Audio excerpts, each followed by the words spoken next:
Hello, and welcome to Jarviskjir Mind Over Matter, Session 10! We made it!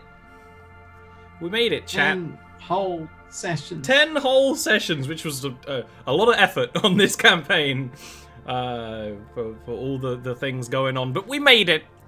Most of us. Some of us, in the end. Hello!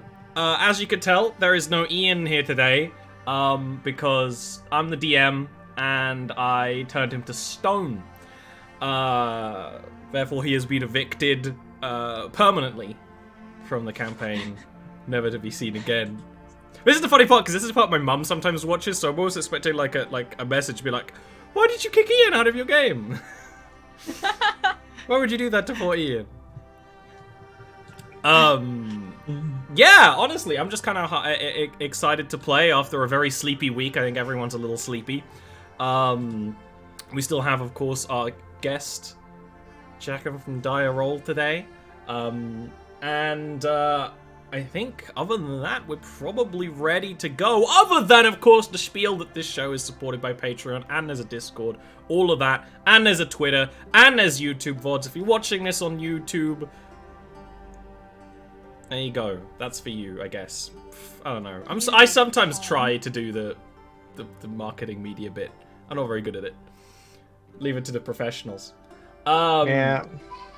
But you should totally check out the Discord, because that's where we do discussions about the lore, which is, of course, massive. There's also going to be sneak peeks about Schism very, very soon. The board game series that there is going to be connections to this campaign in Chapter 1 of Schism. That is very much true, and also Zoe is the lead writer for it, so if you like Zoe, and we do, then, and you do, then definitely check that out. Also, occasionally there are live time memes in the Discord, as is often the case. Anyway. Responsibly. Yes, please meme responsibly. Anyway, let's start today's session. Starting off where we finished last time, you defeated the aberrant nature spirit. Ashal had to summon it into the material world for it to be contained, and it was defeated in combat. And then... Did he have to? Did he have to, indeed? I've heard from a certain little bird that certain events didn't actually have to happen at all. Ocean doesn't know that. But Beyonce does! There is the thud of stone against stone as Ashal's body falls to the ground, petrified as a statue. Unable to stay freestanding because he's been levitating this whole time. So he just kind of falls on the back, hands kind of twisted in the mid of casting a spell. There is still kind of eminence of those grey spores that kind of float off of him. At the same time, the creature that you defeated has coalesced into a singular spiny crystal that has fallen to the ground, and the glowing charcoal runes on the floor as well from the ritual fizzle and fade away. As Ashal now lays on the ground, turned to stone, how would you all like to react? Much sad. Would Oshun know that there are ways to reverse this sort of thing? Give me an Arcana or Religion check.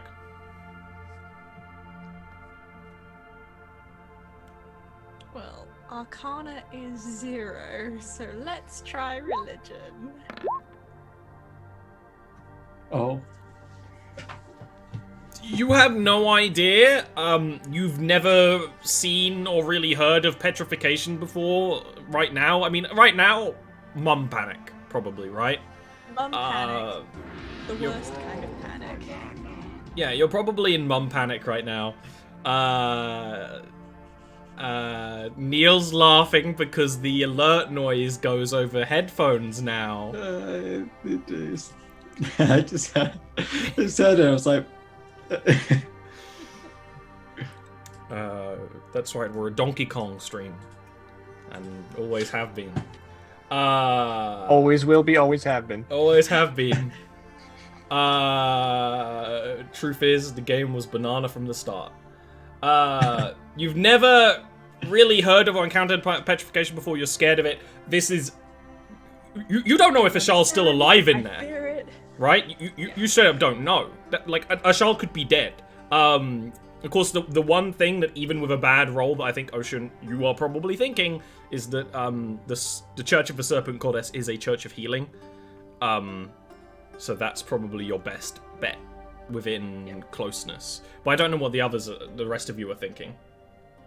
As a dwarf, is there any way I can determine whether or not this spell, if he's just a goner, or if this is the work of a spell that could be undone? Are there any telltale signs in the stonework? It's an Arcana or a Medicine check. I will allow that. What's the Dwarven Stone bonus? Stone cunning? I get advantage on history. I'll allow advantage though. I mean, this is okay. Stone. You're basically trying to use your stone cutting here. Yeah, I'll use Arcana and I'll give it advantage. I did not give it advantage. Reroll with advantage.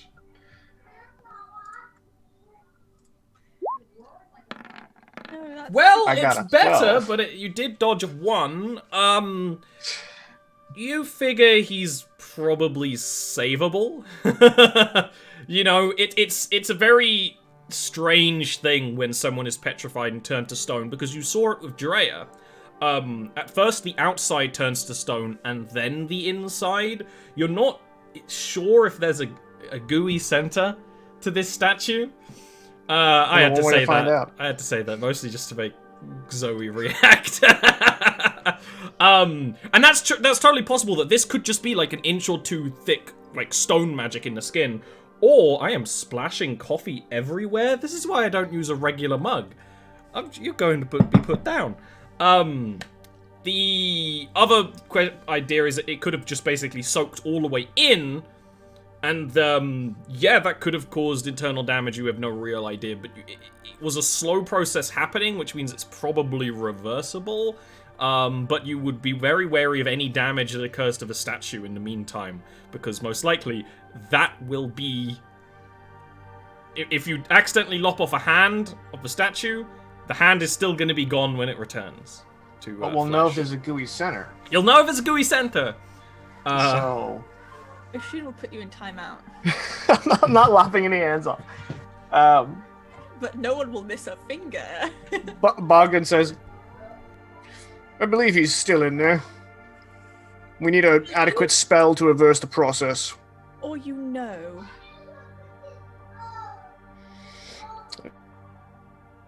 There are a few things in this world that I can say with some confidence that I know. This is not one of them. I have an approximate knowledge of many things. I think Oshun's just going to be like, not quite touching it, but sort of like just almost patting around, and eventually I think she's just going to like somehow like strap him to her back and just carry this. That shouldn't be too hard with your legs on your back. You can kind of like hook them around him. That makes me uncomfortable. Don't be disgusted by your own body. There are a lot of disgusting things that happen with a giant 8-foot-tall pregnant drow body, but the spider legs I won't have shamed. You are right. You are completely right. In that case, it's going to be a surprise for Prince Bogdan.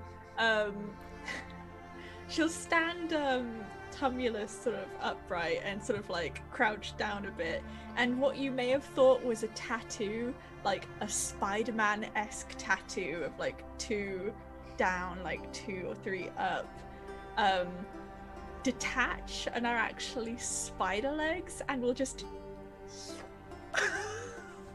so repulsive. But anyway, imagine Oshun like delicacy, please. Bogdan will probably just be like, oh. Oshun is unique. Tumulus, is there any kind of reaction from you? Tumulus watches all of this sort of in silence, and then slowly, creakily bends down, picks up the crystal, and places it in his satchel.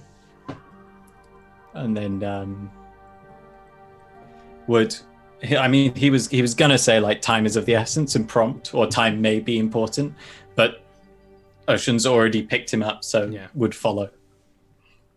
How's Drea? Drea doesn't really have anything to add. Okay, just making sure that the sex appeal of Oshun is still there, despite... Drea doesn't blink at all. Ever. At the legs. Tears just streaming down her face at all times. Yeah, pretty much. Just like spider-like toe beams and those little claws. I wonder if Oshun does the thing where spiders they drum. Oh, absolutely. Yeah, just thinking about it. Like also like jumping spiders, she will twerk for a mate. When she jumps, she uses a pencil. There are a few potential mates for Ocean. We have been over this. I love jumping. That would be a kind of cool way if that's like the usurper elf like cultural dance, and it's just like this jumping spider dance like interpreted. That would be kind of cool. Absolutely. Just like tons of intense drumming. Yeah. And just like the main person's just like they probably like have like the spider headdress that's like doing the shaking to the side, but it has like rattle noises. I'm intensely afraid of spiders, but watching a jumping spider very adorable. Just wiped all of that away. They're adorable dancing. They love it. I love the dancing. Are you taking Ashal back to the Palanquin? Yes. And Oppa. Okay. We'll know about the plan for the healing charge. Any objections? And no, we can't stop for McDonald's. This is quite urgent. No time. Okay, you can travel on the back of your giant beetle back into the city of Narashiro. There's, as you're not really questioned on your going, toing and throwing back and forth through Narashiro. I mean, you look like you belong, and all of that. And you're probably now, your presence in the city is also now fairly well known in the Holy City, if you were entering directly through there. And you can head towards the Serpent Church, the smaller of the churches in the Holy District, but still like an official religion, more or less, right? Basically worshipping the usurper queen Ivrith, but as a more protective, mothering figure, rather than a giant spider that wants to stab everyone in the back, but for good of everyone. You can park and bring Ashal. An Akira slide. That's gonna put some serious wear on the beetle's legs. You can't replace them in the meter. Yeah.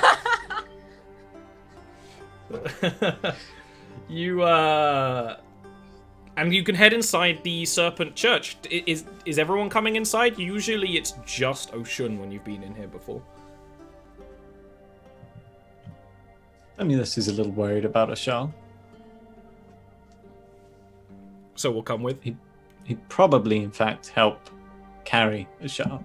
I know it's not necessarily needed, but it's a bit ungainly for his friend to be strapped to someone's back like a sack.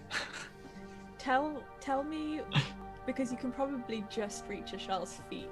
Describe Ashal's feet for me. Ashal's feet? Well, it's interesting because... They're smooth, and they're like baby's bottoms. They've never touched it. Like, they're not used. They've never touched the they're ground. beautiful. They've never touched the ground. They've never touched the ground. I thought like 50% their feet, 50% they are little squiggly. No, they Ebamari are humanoid. The main difference being the head shape and that all their bones are like stretched, so their feet are long. Their bones are like stretched and hollow and thin, but That's not something I counted on. Do they have toenails? Yeah. Ocean's going to be painting those toenails. As you're walking into the church? There will be a time. There will be a time. Okay, the time will come. Springs. This is where it's metallic paint, it's porous stone. You eventually get round to like getting a Shal out of being stone, and He's it's gonna have like lead poisoning. he's got blood poisoning. Yeah. How did he get so much lead in his? Prince Bogdan, are you going to join in the Serpent Church? Oh yeah, Prince Bogdan is always in the interest of learning new things, and he's never going to sit on the sidelines, Cool. even if he doesn't really know this is Shaw guy much. Just met him, and then he turned. So and they tell turned me to stone. exactly what happened. I met him. He did some magic, turned to stone. Yeah, they didn't even That talk. is the sequence of events. Yeah. Yeah. When you Nary hit a him, nod between the two of them. really nothing. You tried to talk to the guy, and he was too busy doing his Shal nerd is magic. socially awkward and will just like. He was a little bit stony on approach. There was a wall. Get out. It was a rocky beginning. Yeah. I can't judge because my tweet for this stream was all puns about yeah. Charlotte turning I'm into stone. surrounded. I'm surrounded. By puns. Entering the Name for this episode: Rocky Start. yes. Entering the Serpent Church, because of course I've described it to you, Ocean. And of course the church, it's like a mega church building in that there's lots of ways in and there's lots of different parts you could enter. But Ocean always goes in the same area where it's like an amphitheater, like seats that go downwards toward an area in the middle, which would be used for like sermons, but also kind of like communal discussions and things. And that's where Cinnabelle is. Cinnabelle, I briefly described last time, is a Lamia. Didn't you describe her as Snake MILF? Yeah, I wanted to describe it for the new people from Dire Roll. But now we're actually like sitting and talking to her for a bit, so I will elaborate on Snake MILF. She is a Lamia. Lamias in Jarviskjir have big, muscly tails. So she's huge. She is a large-sized creature, as is Oshun. Pale, kind of ivory white snake tail. Typical kind of almost like a navy bluish satin usurper of upper body, with some generous features, maybe not seen on other elves. And then kind of Euphemistically referring to boobs. I can't just say big booba. I can't just say it when describing character. You can't do it. Cannot do it. It's worse. How are her bobs, Ollie? Ooh, banana. The show's over. We're done. Yeah, that's it. This is why. But yeah, she is a high priestess of the Serpent Church in the sense that she is also ascended like Oshun has.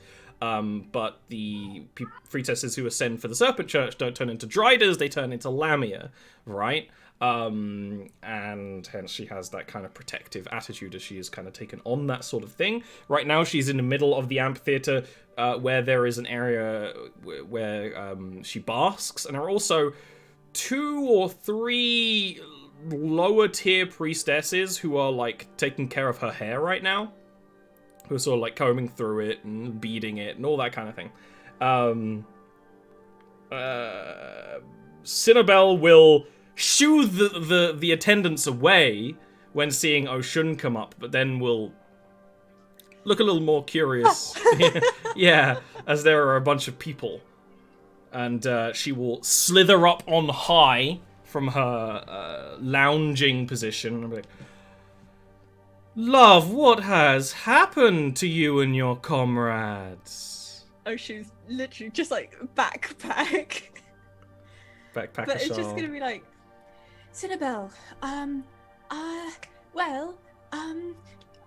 we require your expertise, and your aid. Have you ever seen anything like this before?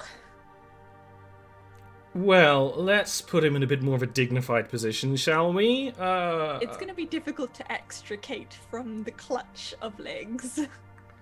She will protective leg clutch. slither up and she'll put comforting hands on Ocean's side and will say, "Darling, I need to have a look at them." Yes, of course. Of course. And she will scoop and basically lay Ashal down on like a therapist chair that's fairly soft, and will take a real long look. This look is not just an examination, but there's also usage of some slight holy magic, which, unlike when Ocean cast it, she actually does go through the whole sort of prayer to cast her holy spells and really read the situation. What is it that Yor would be doing while Ashal is being examined for his petrification? I think Bogdan is like leaning on his poleaxe with one hand and one hand tucked behind his back, and he's just kind of looking around, soaking in the temple. Yeah, it's a well-made building, right? Unlike what you may have been told about elves, they do care a lot about architecture. They just probably put a bit too much focus on appearances. There's areas where it's like, well, that wouldn't be structurally secure, and you know, that sort of thing. But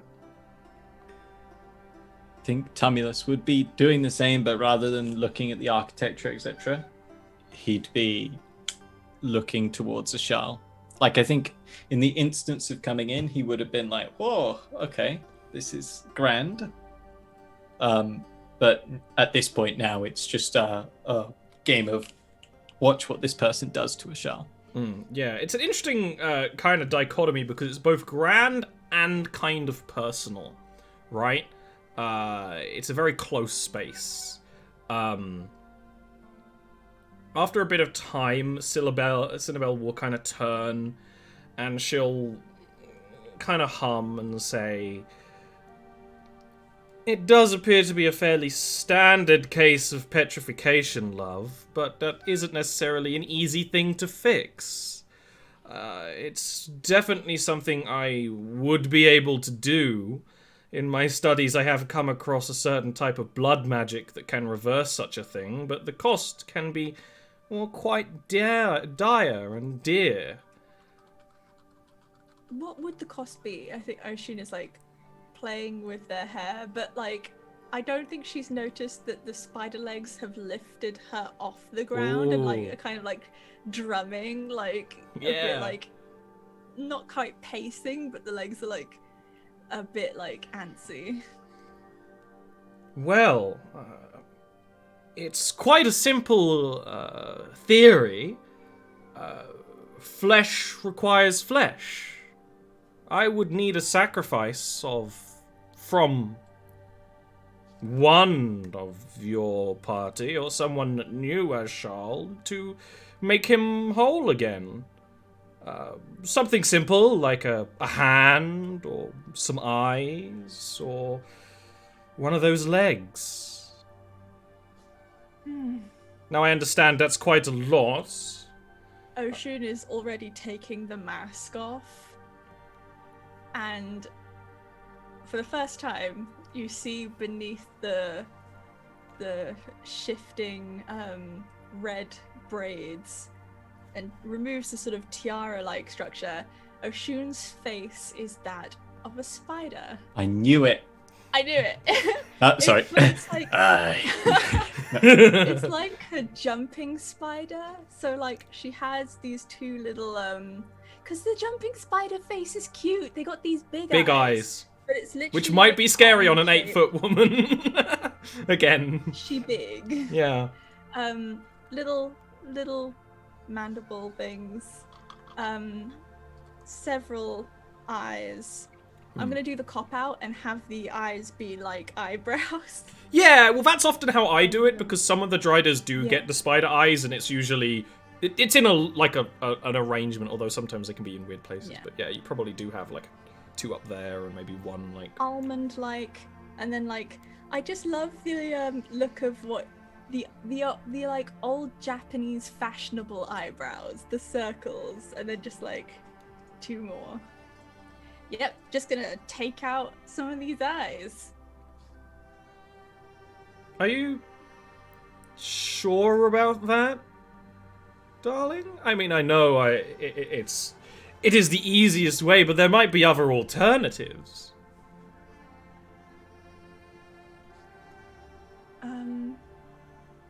Well, if it's for Ashal, I'm prepared. I can prepare myself. I have been through much. But what would the other options be?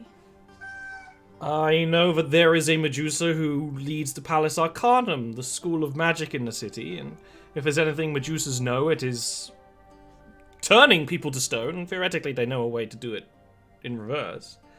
But I will tell you plain, there will be no alternative cost to what we do here other than the pact of blood we form. You know, with wizards, that there could be some other kind of cost for such a service. I see. Well, would you say time is of the essence? Are things getting worse? Oh, no. As Charles would be cured just the same if I cured him now than if I cured him in 100 years. If there's one thing that petrification does, provided no one goes at him with a sledgehammer, it keeps things as they were. Looking at you, Bogdan. Right. Well, in that case, let's pay a visit to this Medusa. Would you like me to accompany you, or can you arrange such a thing yourself? It's entirely up to you. I'm in your debt. I'll send a message that way. Thank you, Cinnabelle. Okay. As is wise, you're seeing all your options. One of these days, you will ask me a favor. Wow. Aside from when you asked me to marry you. See Tumulus raise an eyebrow.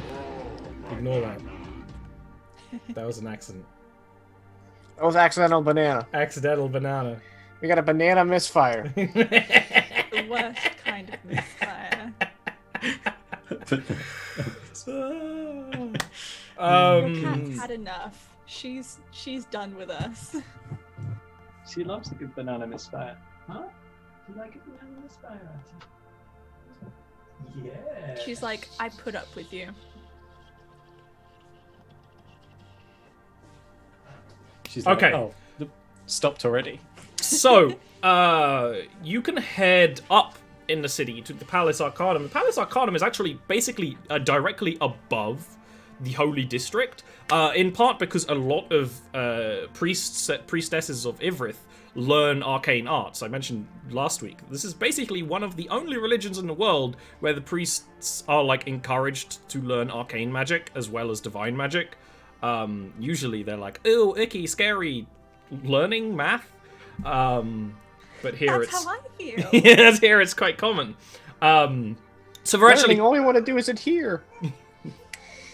so the way up's quite easy. There would be ways to the palace from here. When you arrive, some of the mages would be like, "Oh,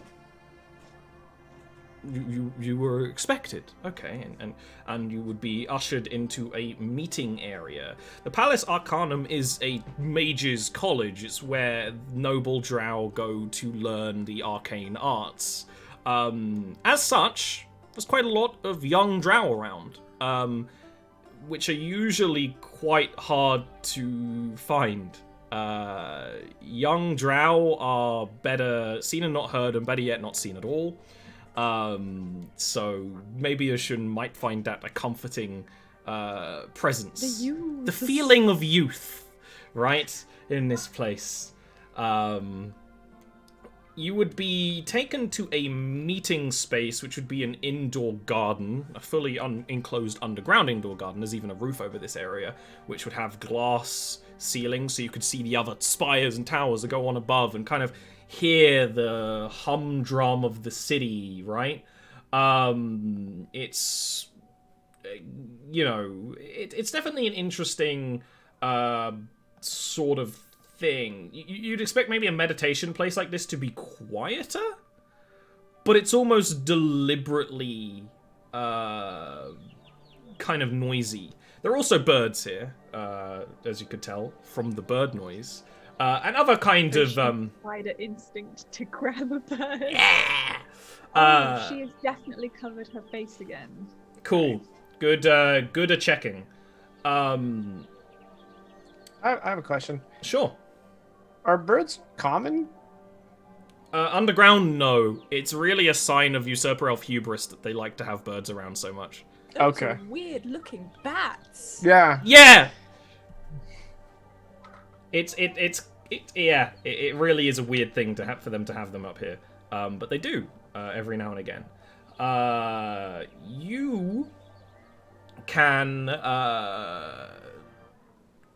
you probably have to wait there for a little bit, and then a gaggle of mages will approach, of wizards.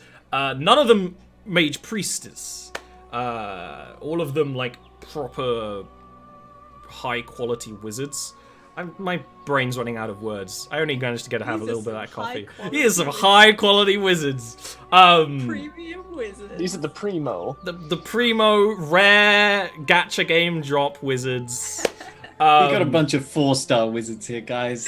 Exactly. You were talking about the 4 stars and maybe the 5 stars. They've got the pointies of that. There's a variety of them.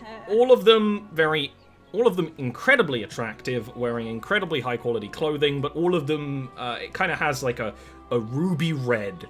It's kind of the color of the Palace Arcanum, and that's incorporated into a uniform some way. One of them is carrying a giant grub, and it's like 2 foot long, and the markings on the front of the grub kind of look like a mouth of the grub, and there's these long antennae that are orange with like eye spots, so it kind of looks like a face. It's like wiggling, and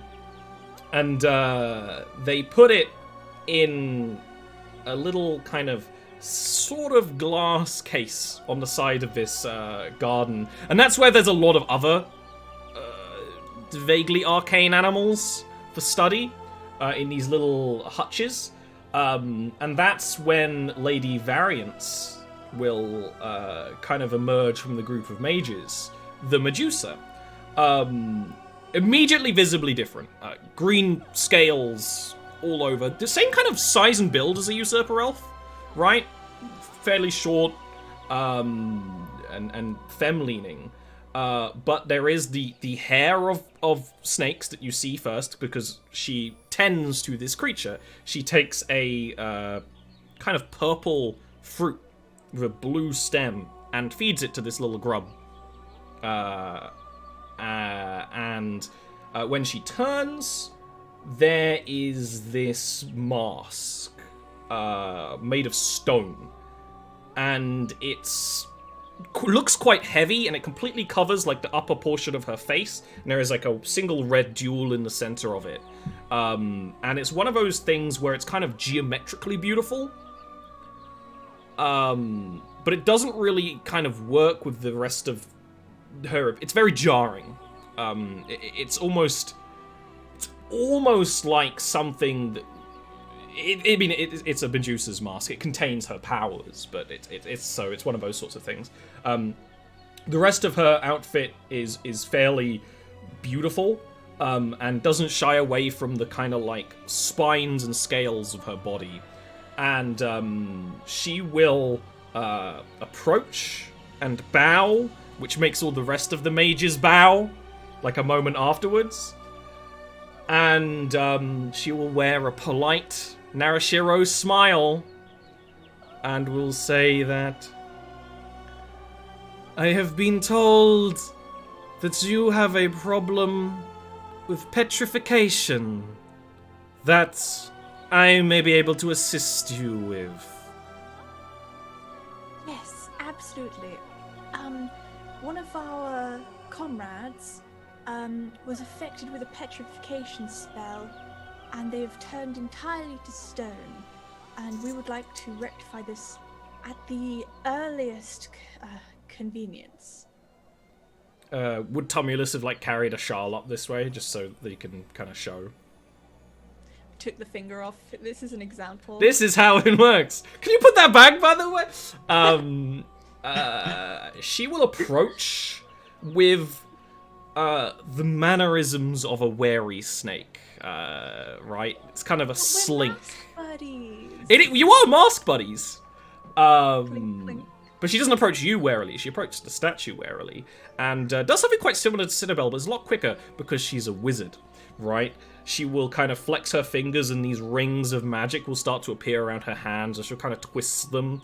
There's kind of arcane symbols and mixtures of Elvish and a couple of other languages around them, and will kind of like basically scan as Charles. I'm like, well, this can be solved, she says, not turning to you. All the snakes in her hair, like a majority of them are like looking at you. They don't have masks. Oh, tiny snake mask. Some of them do have jewelry, but they don't have masks. I love them. This can be solved. This can be solved quite quickly, if necessary.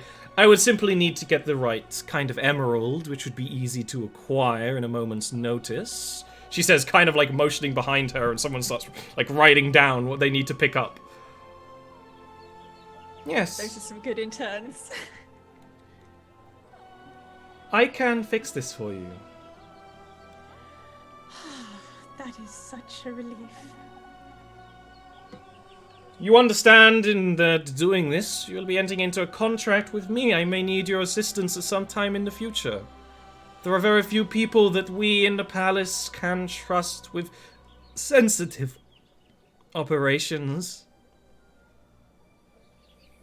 Well, provided that it doesn't cost innocent life, we are in the market for assisting our fellow being. Are we not? I apologize. I do not mean to speak for our entire group. I'm just recovering. I would not allow such lesser creatures to speak for you, my lady. Some of the snake heads turn to Bogdan and Tumulus. Andrea, who's back in the background. Very well. Very well. Fetch me that emerald and we can get this solved. The magic will take no time at all. The thawing process will take some days. But I can grant you something. I will be able to teleport him to your location. As long as you keep this object on you. And she will fetch a little... It would be kind of like a little wand. It would be too small for Oshun to use. But it basically is a wand. With a... Yeah. It has... So it's like a kind of... It seems like it's made of pearl. And it's like a wand. But there's also like a pearl snake wrapped around it. And she will hand that to Oshun. Whatever you do, do not lose this in the coming days. If you leave it... Put a top knot, put it through her. Yeah!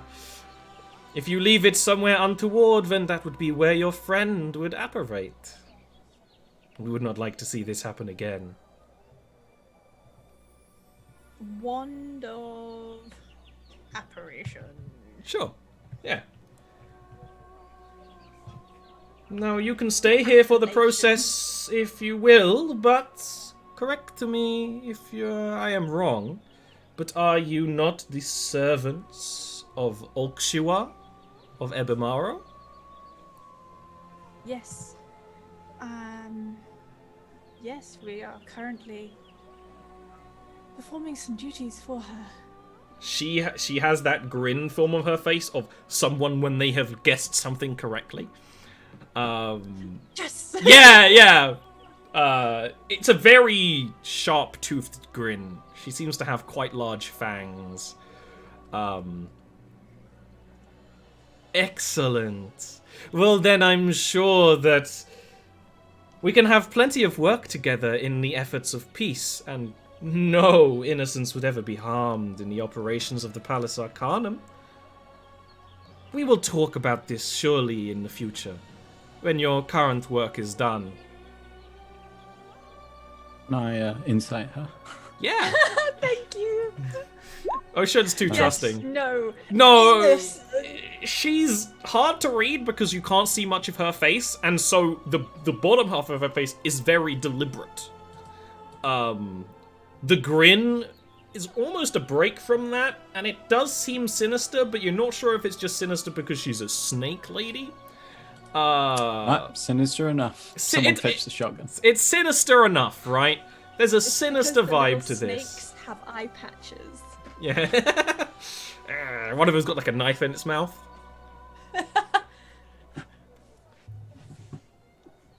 But, yeah. I think sinister enough is probably what that insight roll gives you. But it's hard to read, like, her direct intentions. Cinnabelle did tell you that, yeah, you're not getting something for free from them. So... I'll just bake them something very nice. It's something. Alright, you accept the deal? She's like, oh, my dear, turning those 300 innocents into pigs did them no harm. It's very hard to get pigs down and then here. making those pigs into bacon. Yes, Really a well, service. that did them harm, but not us. You notice that in one of the little containers on the walls is a very large ape that's wearing a tie. It's very weird. As you leave, does he bang on the window and go, ooh, banana? Maybe. We'll see. Part of me did think that the grub used to be a person because it has a little mouth. That grub. That is used to actually, be a person. that is what I think. I'm like, it's got a mouth, must have been a person. That's a logical jump. People. But the thing is, though, loads of butterflies and grubs have faces to deter all the birds. Right. The mini birds down here. Literally, there are loads of birds here. Varance They're will right. offer you a contract. Shit, it's happening right now. Right now. And it does say in the terms of the contract that, you will assist the Palace Arcanum with affairs in the future,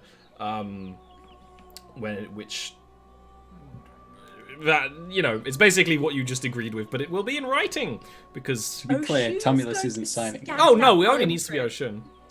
Bogdan suggests that Ocean seek a solicitor before signing anything. Well, guess what? Bogdan's my solicitor. Oh, Ocean's going to that means I have to scan sign it. everything and then pass it to Bogdan. Bogdan, who has Prince. absolutely no understanding of Narashiro law, just starts reading it, With confidence. and he pulls out, little spectacles. Little pinched nose. Yeah. Nice. It's like 30 minutes later. It's halfway through. I can't read. There is some muttering from the wizards, really? A dwarf? That kind of thing. Ocean will go. We were just cuddling a grub. They weren't cuddling the grub, they were moving it. Not how they were holding it was cuddles. That was a big chunky baby in their arms. It was big That's chunky how you baby hold in your her arms. cat, right? Yeah, they were holding it like a cat, where you picked them up and you're moving them and they don't really want to be moved. It was exactly The cat's that. "Oh." So, what language is this written in? It would be in Elvish. All right. Can you read Elvish? I can't read Elvish. Oh my god!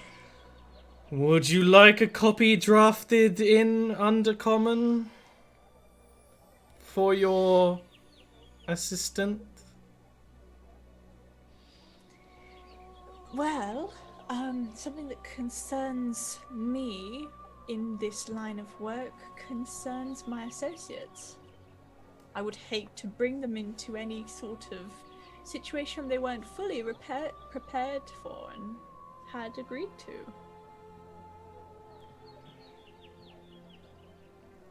I'm sure you understand. Fine.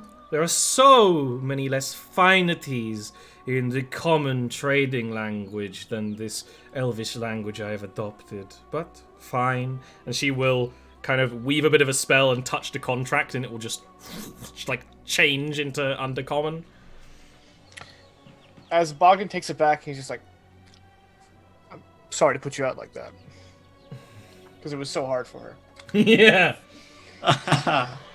Hey, that's like a spell slot wasted. And now he's gonna give it a read. Yeah, do you want to give me an intelligence check? Slot for Sure. each of her snakes. Yeah, that's how I like DM bullshit it. Like, no, trust me, she has like 20 spell slots. Like first level spell slots. I rolled well. You rolled well. So it actually does go into a little bit more detail about what she's interested in. One soul. No souls, no flesh for flesh. In part, you would be rendered unto service that has equal or greater value than her work in restoring the petrification and teleporting Ashal to your location. That, of course, adds a humongous amount of value. And the research of interest would most likely be the ruined... Well, the Aether Storm above the city. When the time is right. Which... Actually, Ocean would know that Ashal is actually curious in investigating himself. But that would be the main thing. The other thing of interest is that while you're both beholden to the Palace Arcanum and Lady Varence, whose full title is Lady Varence the Charming, by the way. So it could be that you work for her, or you could be that you work for someone else at the academy. You know, either or. And how long does this commitment last? Until the work is done, with a upper limit of if no work is necessary in like 100 years, then they'll forget about it. Oh, good. Which is actually very generous. Bogdan looks up from his tiny spectacles and kind of gestures for Oshun to... Yep. How valuable is the Ebamari? She'll collect herself and say, he is entirely necessary. Well, this little side activity could take us out. Oh, it would not be committed to immediately. I am sure that you have a wealth of diplomatic incidents to see to. You are Well- right. I could just take out an eye.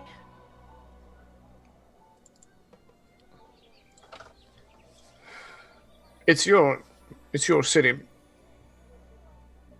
You would know the proper choice. That too.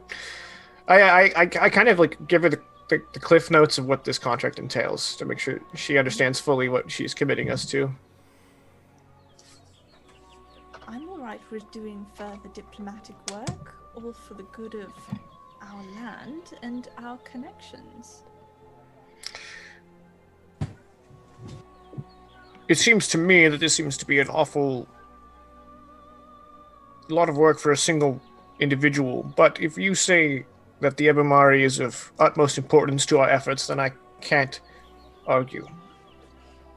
I am unsure how researching explosive crystals, or the sight of such, is diplomatic.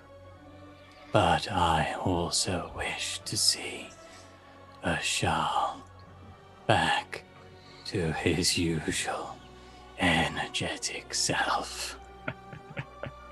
He laughs at himself, regardless of whether anyone else laughs. You feel a wave of matronly pride come from Oshun. There is like a slight exhale of laughter from Drea. That like, oh, you just was sent a meme at like 2 a.m. reaction. I like the single breath of amusement, yeah. Yeah.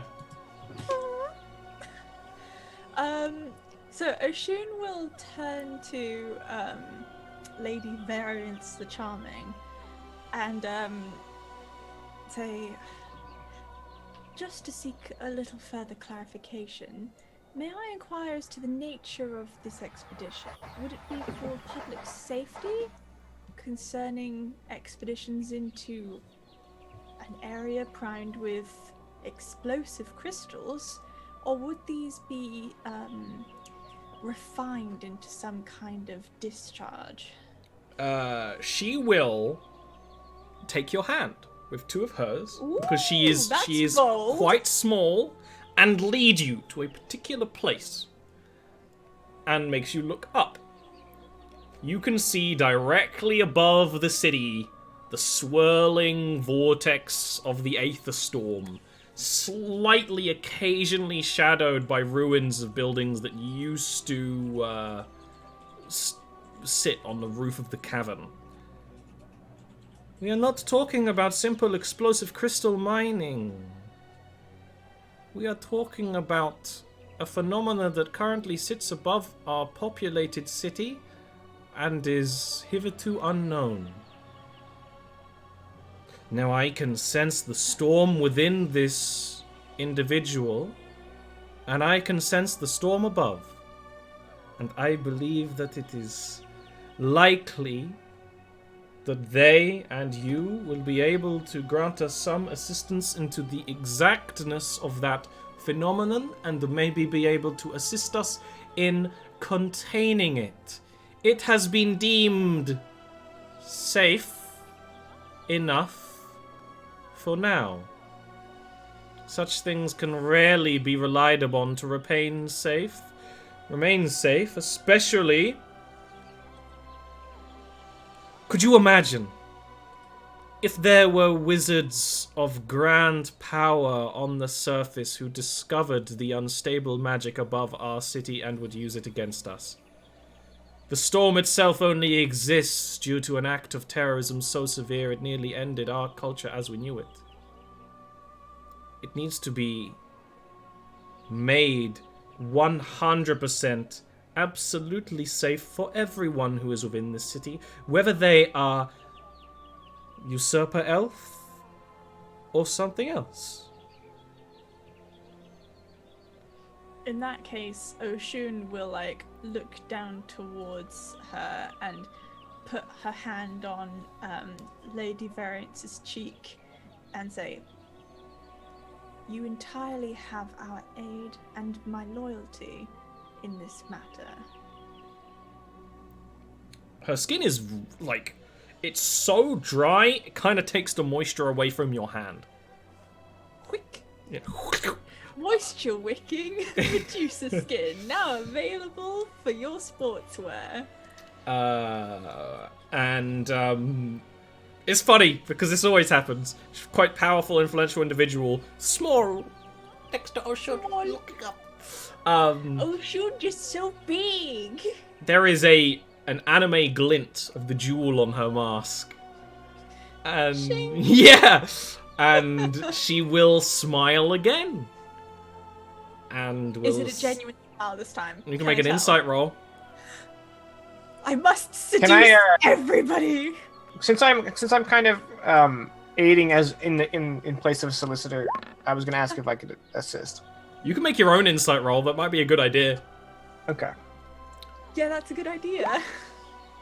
I rolled. It's a very good idea. Oshun, you're getting Oshun, like, went to put her hand on her cheek and just smush. Whapped the mask off over the balcony. turns to stone as well. Oshun, you're getting a little bump in your heart. Oh no. Looking down at her. The way she kind of smiles up, the way there's the mask and the eyes. Those and the snakes move. The way the little snakes move. And it's gonna be one of those crushes that only grows. Jackin. That's never happened to Oshun before. Jackin, that is absolutely not a genuine smile. Okay. Oh, I realized his heart was right. It's Jakin. I know. That's like a pronunciation thing, right? I know. It's like I don't know what word it is that I see, and I do that. Maybe it's an English versus umlaut British over the thing. E. Yeah. Jake and You'll just have to correct us whenever we get it wrong. oh yeah, Okay. which is every time. Which hopefully won't be. Hopefully, I was about to, okay. I was going down there, which hopefully won't be too much every time. I've gone too far now. Can't believe All right, I was tricked to buy this like Snake. snake lady. I love snakes. They're the best. Nothing personnel could. I can't Just cold-blooded believe it. business. All right. I reach Oshun is like like a child. like a 2-year-old trying to get mommy's attention. I'm gonna pull on Oshun's, gown and be like, "Come here." Oshun someone hot. It's gonna have to be like Oshun is literally based on Oshun, the African goddess of water and fertility. There's going to be some effort taken to like break her concentration from this hot lady. To like, Well, fortunately, there's, like- Bogdan is proficient in throat clears, and he will utter one so deep and profound that you feel it. Some of the wizards it like vibrates. stumble, like drop their papers. Oshun's just gonna. Like your war veteran grandpa, that kind of throat clear. Jakin, that's you. Yes, that's I me. looked at the name Bogdan. and I was just like, that's the character's name. You said it. I am I a trust character. me, I did that for Josiah for a year. He was Tobias because I met him and then very quickly started a campaign, and so he was a Tobias for a year. Prince Bogdan. When did you get there?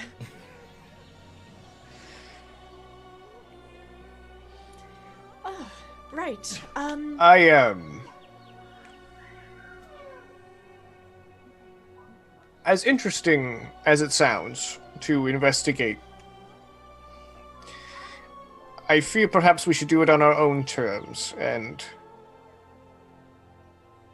if a sacrifice of eyes is not sufficient, we can find a third option before we commit to this rather lengthy contract of employment. Yes. You're right. I'm sorry. I was miles away. You're absolutely right. Our priority is Ashal.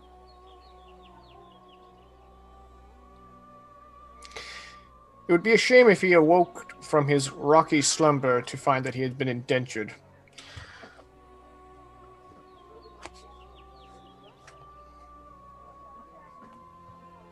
Thank you very much, Lady Variance.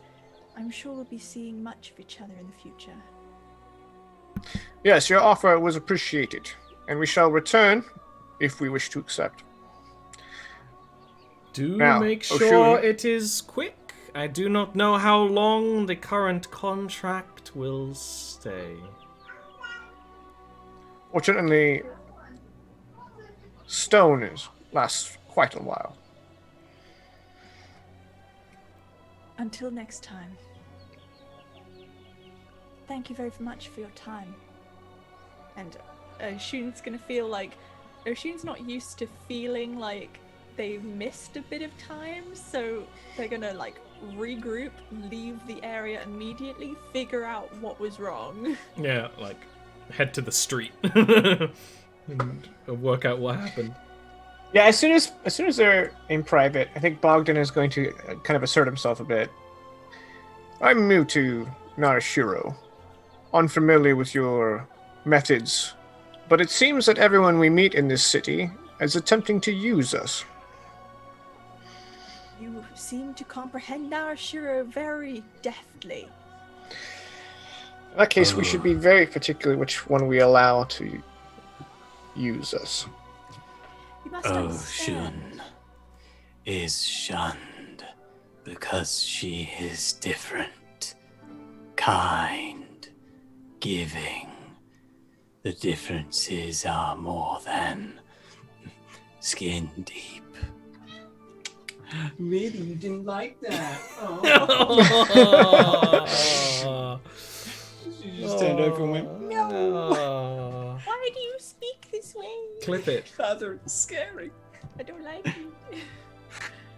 You have to speak now in a cat-sensitive manner. That's And true. we'll into it. It's very important. Just pss, pss, pss, pss, pss, This is permanently, yeah. pss. Yes, you must understand, Prince Bogdan. It is my nature to view all beings, quite literally, as my own children. It is very difficult for me to deny them anything, and to see them harmed. I am between a rock and a hard place. Glances suggestively at Asashal. Tell me that's like holding a shell, like no! you see him like suppress the snigger. The puns! They are contagious! Involuntary pun. Rare. I need to have my anti-pun vaccination.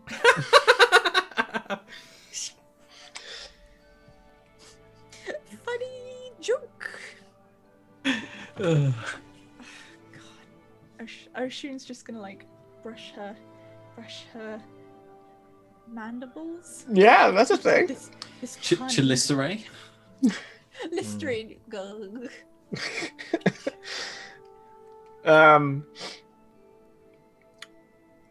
Bogdan says, while I see value in your perspective, ma'am, we must not let it get the better of the group. That is entirely correct, and I genuinely thank you for not only being there, but since Tumulus can't read, no, I'm joking. Thank you for stepping in. Tumulus definitely can't read that way.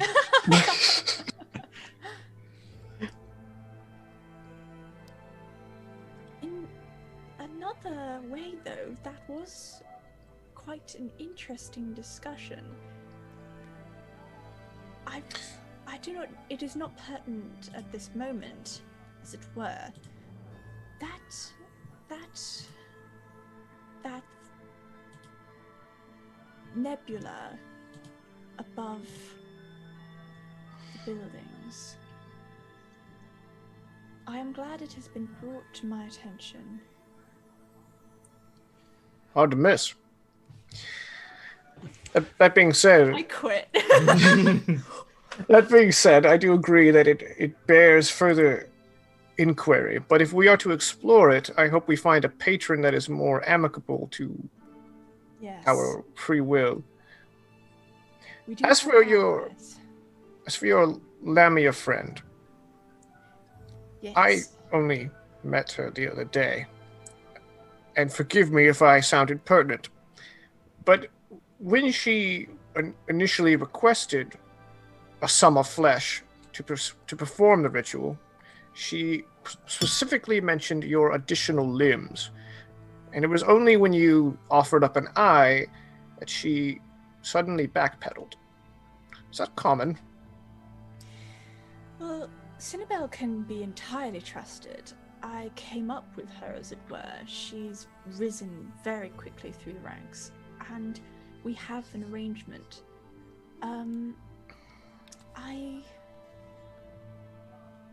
Hey. Arrangement between the sheets. I can only assume it's because I simply have more limbs than you. I also have more eyes. She hasn't seen my form necessarily in its entirety since I returned from my ascension. You understand? I departed on my pilgrimage, I ascended, and I returned to do my duty by... What is my god's name? Ivrith. I'm looking through my notes. It's Ivrith. Ivrith! That one! Yeah. And we simply reconnected a very short time ago. Days, weeks, in this game? I'm not sure. I think it's been about a week, maybe 2, since you first reconnected with Cinnabelle. Probably like 2 weeks.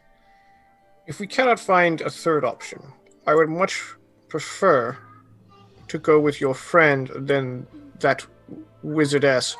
That being said, it is your eyes we're talking about, and therefore it is your decision, ultimately. Drea would speak up and would say, whichever decision is the swiftest, there are missing souls to be found. You are entirely right, Drea. I find myself agreeing with the samurai. Romulus, what about you? I do not trust the wizard. The Lamia seems fair. If you do not want to bear part in the ritual, one of my legs is not too far off its end now. I suppose I will have to replace it with something in the coming months anyhow. That's like, No, no. you don't. No. No. She's like, I've had enough. That's what my cat does when I DM. Romulus, now that it's been mentioned, what is your affliction? Drea will speak up and say... Ask someone what their affliction is. Drea will say quick, because it takes a long time for Tumulus to get started. And Drea will just say, he's dead. Tumulus will not. In The part, Drea permanent thing. also understands that Tumulus doesn't want to speak. You said the permanent thing. Yes, it's impermanent. Tumulus will like look down at his body and nod.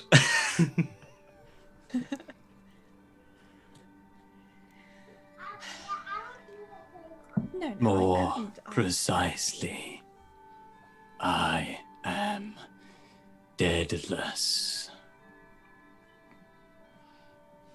Sorry. Sorry for your loss. No, talking over you. I got myself into Tumulus' voice and I was like, You can't I was stop in now. gear then. Yeah. Can Get I out of the way! stall? It's like a truck going down a hill.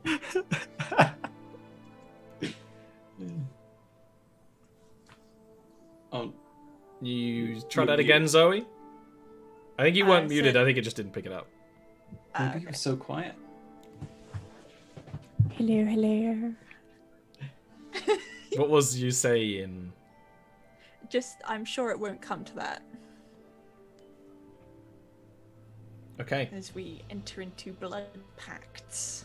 I'm sure everything will be under control. It's a normal thing, yeah. It's perfectly natural blood packs. Fine, Tumulus doesn't bleed. He oozes. He oozes. He got enough use out of that leg anyway. Okay. Are you looking like you want to go back down to see Cinnabelle, or is there some other idea you have? I don't have any Only other we could magical ask ideas. Ashal. I know, Yeah, Ashal would would be know. the best person to have here, and you don't well, you have him. He just can't weigh in on the situation.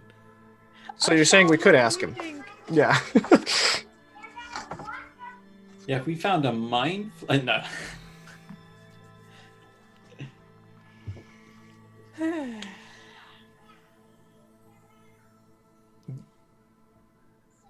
Okay, I'm gonna let you have some time to think by letting you have a break. I'm gonna make some hot chocolate. Make some hot chocolate, do all of the things. We'll be back in around 5-ish minutes. Yay! You can't minute me.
And we're back. So, you have the decision. A pound of flesh, or... Sorry, I was still in chocolate, like, consuming phase. I was just like, decision? What? Oh, I have a decision. Do I eat the chocolate now, or do I eat it later? What type of chocolate? No, that's not the decision. The decision is... do you go with Cinnabelle and return as Charles using blood magic, requiring a sacrifice of flesh? Or do you work with Lady Varence, which isn't working with her immediately, but probably expected to do it after you finished what you're currently working on? And have him be repaired, and repaired with other caveats as well, but you will have to work for her in the future. Part of the back of Oshun's mind is still like, but she's so inexplicably hot. Which of your hot love interests do you want to... This is like the decision at the end of like a BioWare RPG. Which one do you choose? Oh no! I'm sorry, now I'm thinking about BioWare. Okay, focus. It's been an ADHD week, okay? It's been intense. So, we're going, obviously, with Cinnabelle. Cinnabelle is like, she's the childhood friend option. She kinda is. She's the one that's actually the true ending. I love this, like you talked yourself up, you're sure, and then in the top right of your screen it comes up and it says, Bogdan will remember that. Tumulus will remember that. Well, I was gonna say. So, are you saying that you have eyes only for Cinnabelle in this case? Oh.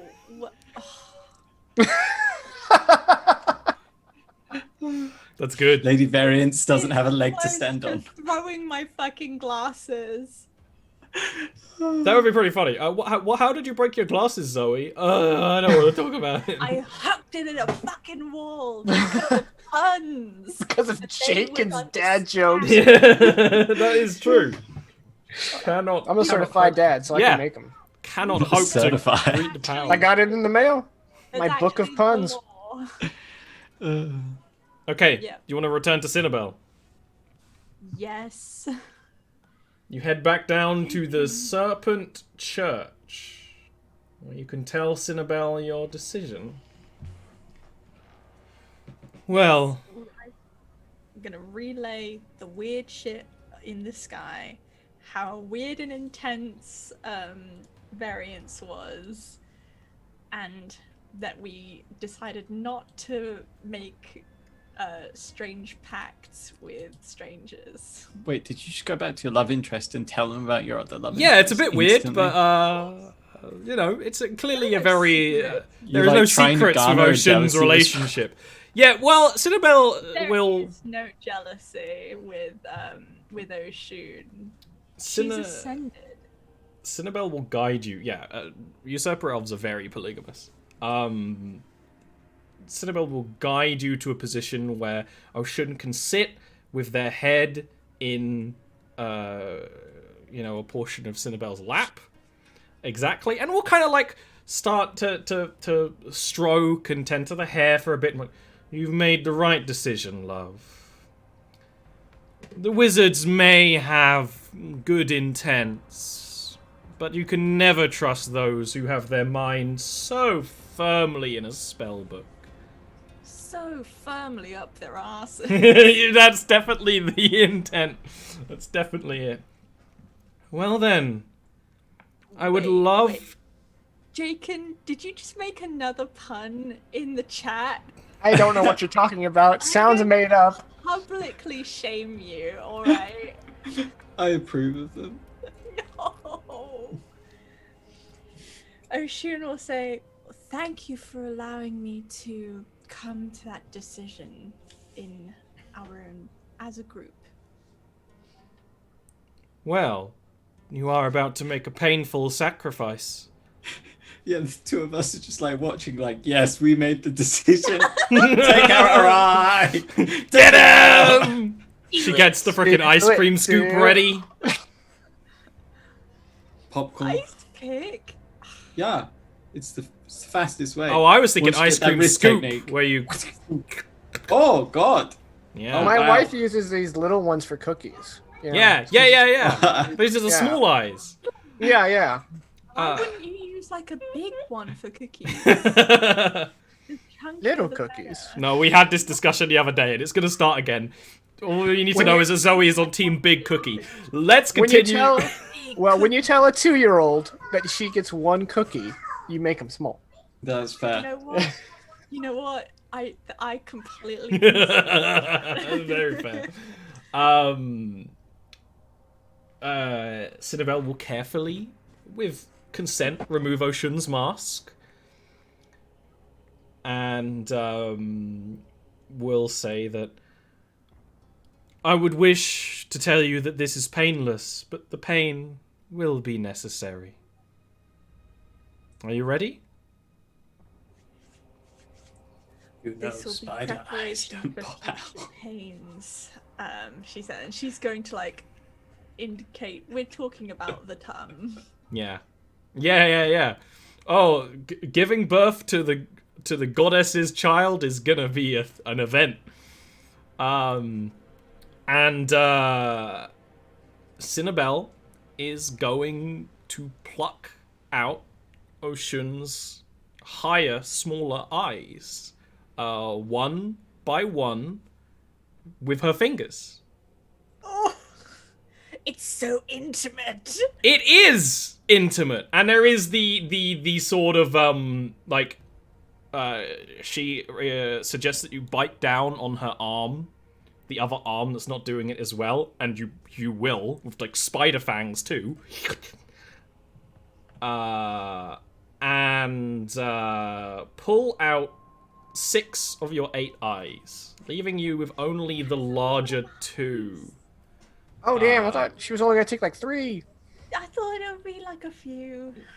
Well, it was a few. Alright. 6.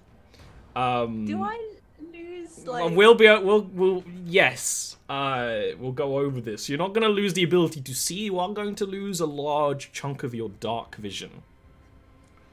Okay. It's going to go down to 30 feet instead of 120. Oh, that's disgusting. That's like a human. It's still better than a human. But yes, do you have your reactions for this procedure? Tummulus' face is dry and old. It is less emotive. His eyes look pained, but he doesn't have like a facial reaction. But if you were to look him in the eyes, he looks sad. It's like when you see that little baby seal get caught by an orca. Oh, in like a nature documentary, yeah. It's like, oh, it's the gotta way of the happen. world, but it's still sad. It's sad. Yeah. Bogdan's reaction is a bit more analytical. He's very interested to see how Oshun endures. Are you right up in there like? No. They would be a long way away. They wouldn't be allowed if close. if he's planning on fighting side by side with this massive pregnant woman, it'd be nice to know what she can take.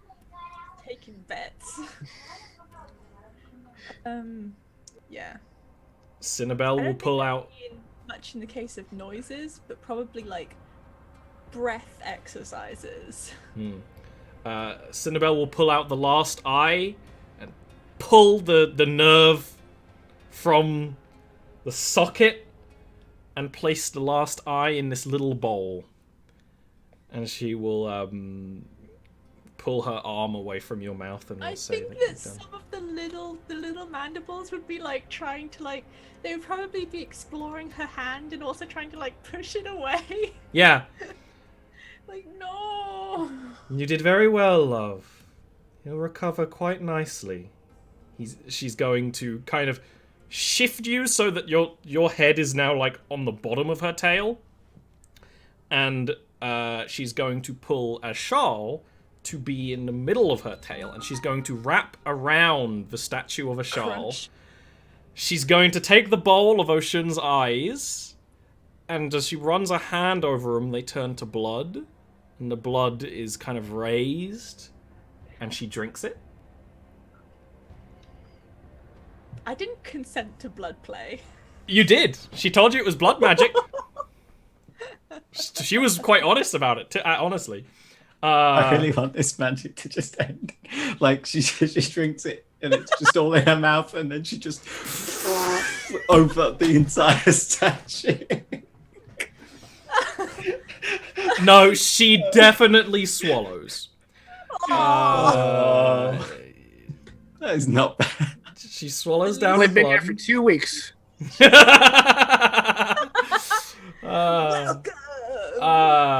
And with that, she seems to get like a burst of energy, and she is going to crunch as Charles with just if you've ever seen like a boa constrictor, it's like a very sudden like jerk of the tail around the creature, and you hear stone crack, and then she does it again, and it cracks a little bit more, and then she'll kind of let go, and as Charles, flesh again will kind of slump against the tail and kind of end up sliding against Ocean.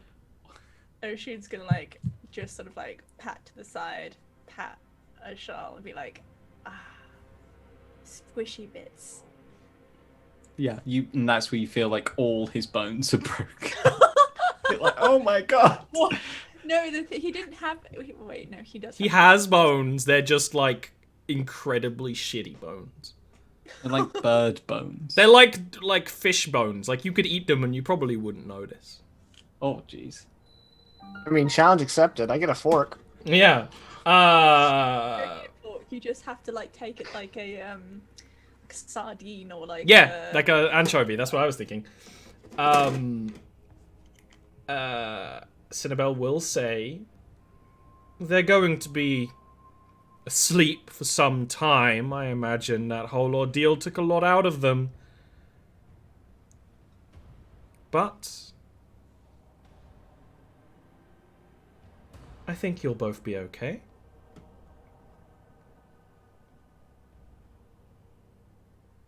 I think Oshun is not in a capacity to. I think she's in that frame of pain where you're zoning in and out of like the pain is constant, but the intolerable wave is coming and going. So you like zone into the intolerable pain and you're like, wow, I'm in it.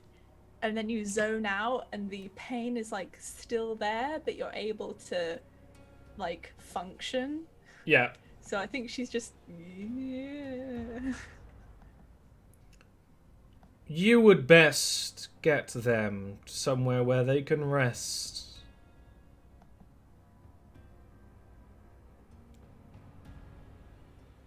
She says to, y'all. Do we have a place like that? I wish Tammy this new sign language something. He does! Just not a sign language anyone else here speaks. I know. The inn or the palanquin on the beetle back. We can rest on the Either. Pelican.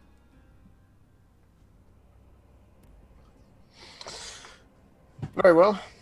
Yeah. I shall take a shawl and Yeah. get him comfortable. Drea will be the one to pull Ocean like up and over her shoulder, the one without the spike on it. I'm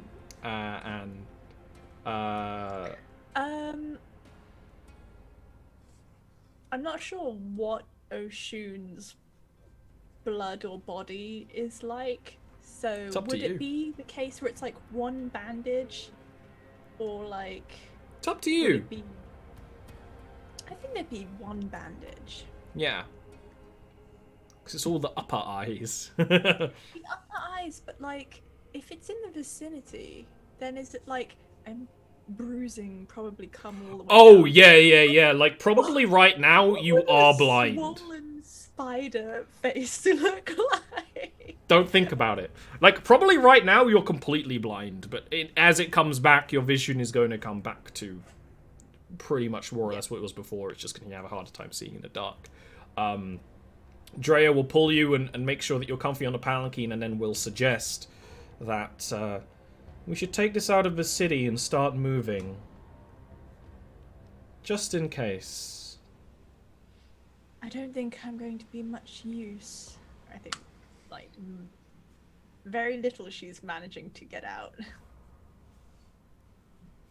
We are still weary from the fight that caused this predicament. We can find a safe place to lie low. I think, like, actually all of her legs are going to be out again, but they're going to be sort of like investigatory legs. Like the little Prepared to be taps. touched by spider feet. Stop. So your spider feet, they aren't... Yeah, you have soft spider feet, don't you? As Ocean. Yes. With Oh, one- like tarantula spider feet. Yes, like tarantula spider feet. A lot of Driders have sharp, like, blade feet. Because they're bred I for think Ocean war. will definitely thank Cinnabelle before she leaves. Like, place a hand on her shoulder and find it. And just thank you. You've really got an eye for this stuff.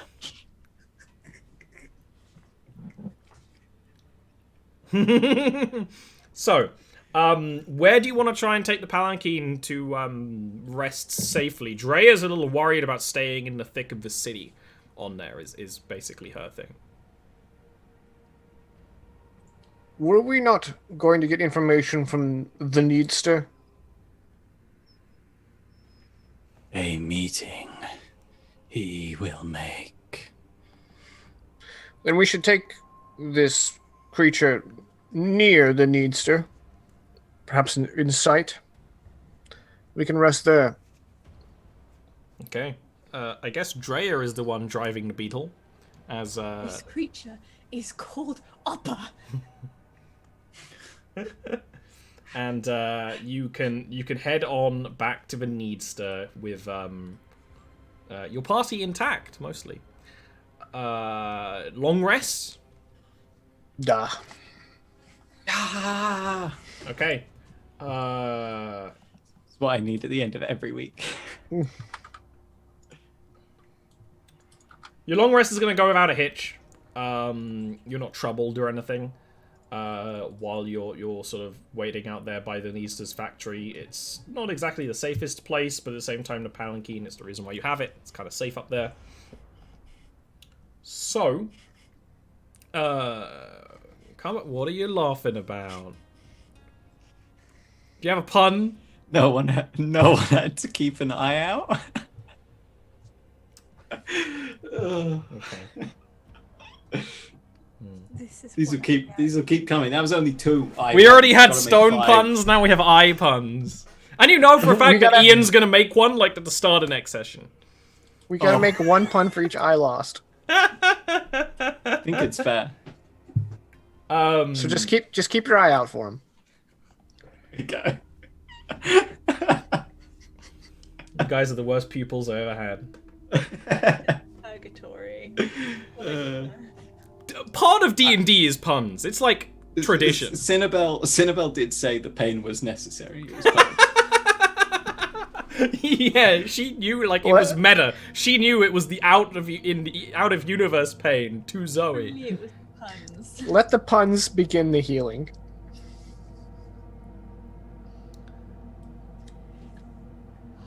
Your long rest goes without a hitch. No, I'm injured by these puns. Yeah. Ocean, you are feeling a lot stronger after just a night of sleep, in part because this was a blood magic ritual. This wasn't... It may have seemed quite brutal, but you're healing a lot faster than otherwise. And the rest of you can Normal patch up. eye plucking. Yeah, it was magical, consensual, maybe even flirtatious eye plucking.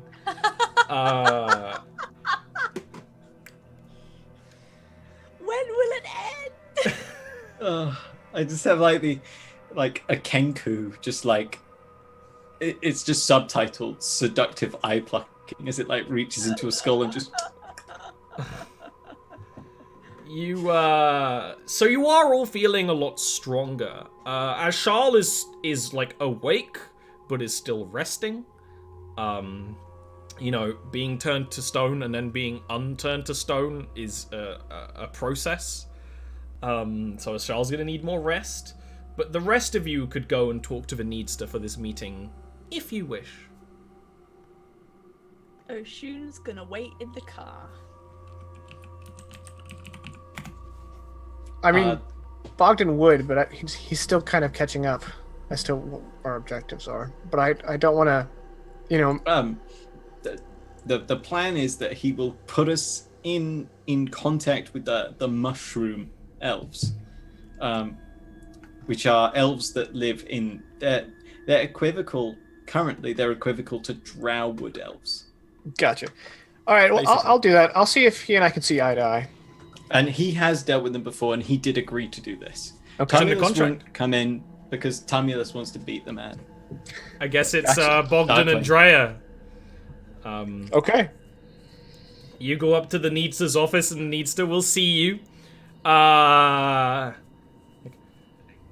if it isn't a welcoming face, I think that, I think that everything's been sorted out, an eye to an eye. So, we can start to sort out what's next. It's a meeting that we arranged with your wizard friend, and I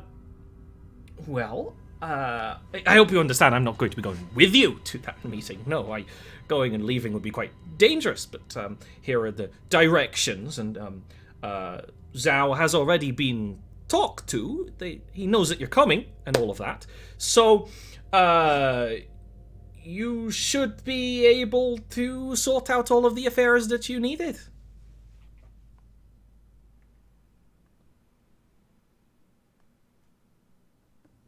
Very well.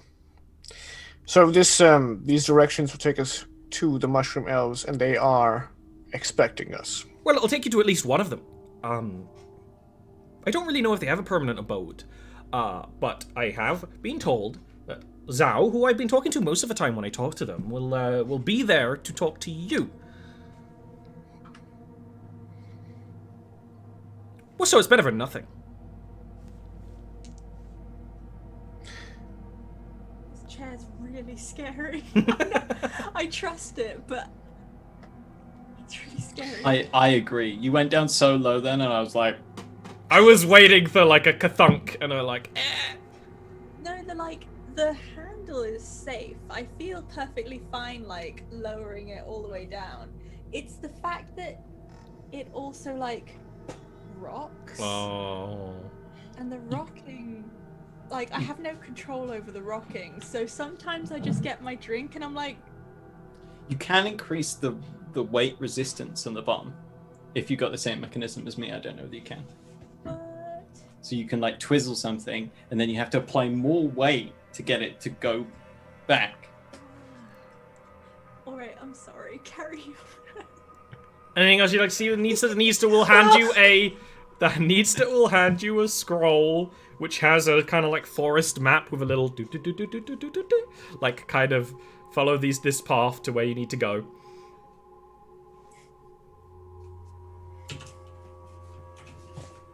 You should know that our end of the arrangement came at some significant cost. I would hate for this arrangement to be one-sided. If that were the case, the scales would have to be put in place and corrected. Came at quite a significant cost to me too, mate. I paid 1,000 gold for this.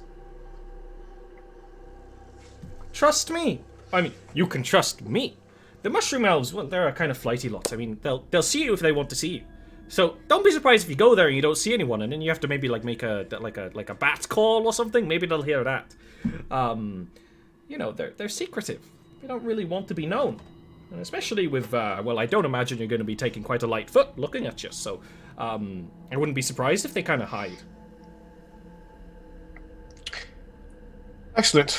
You carry yourself like quite the accomplished businessman, the Needster. That I am.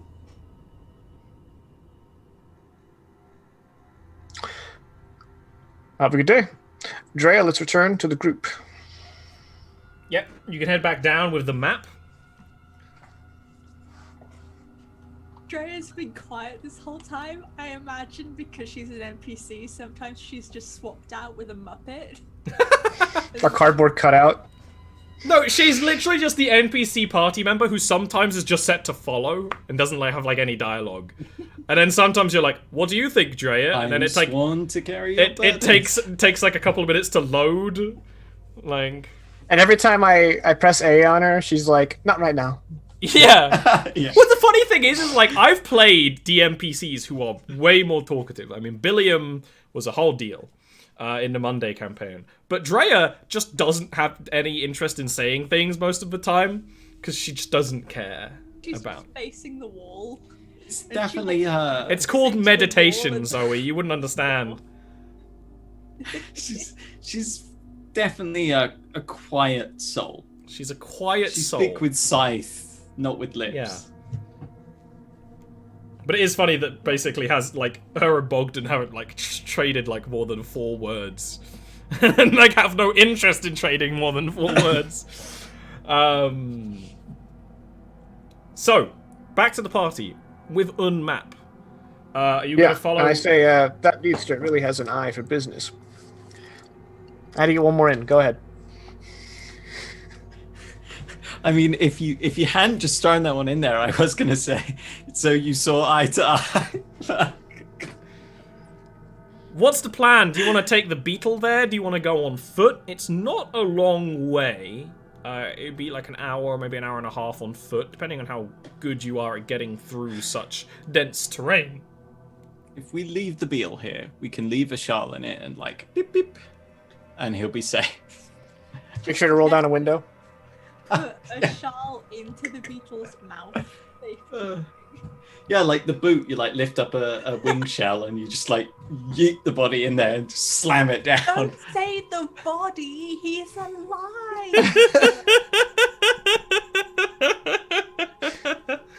The boot. That's the trunk, right? Yeah. None of us checked whether he's alive. Thank you. Oh right, yeah.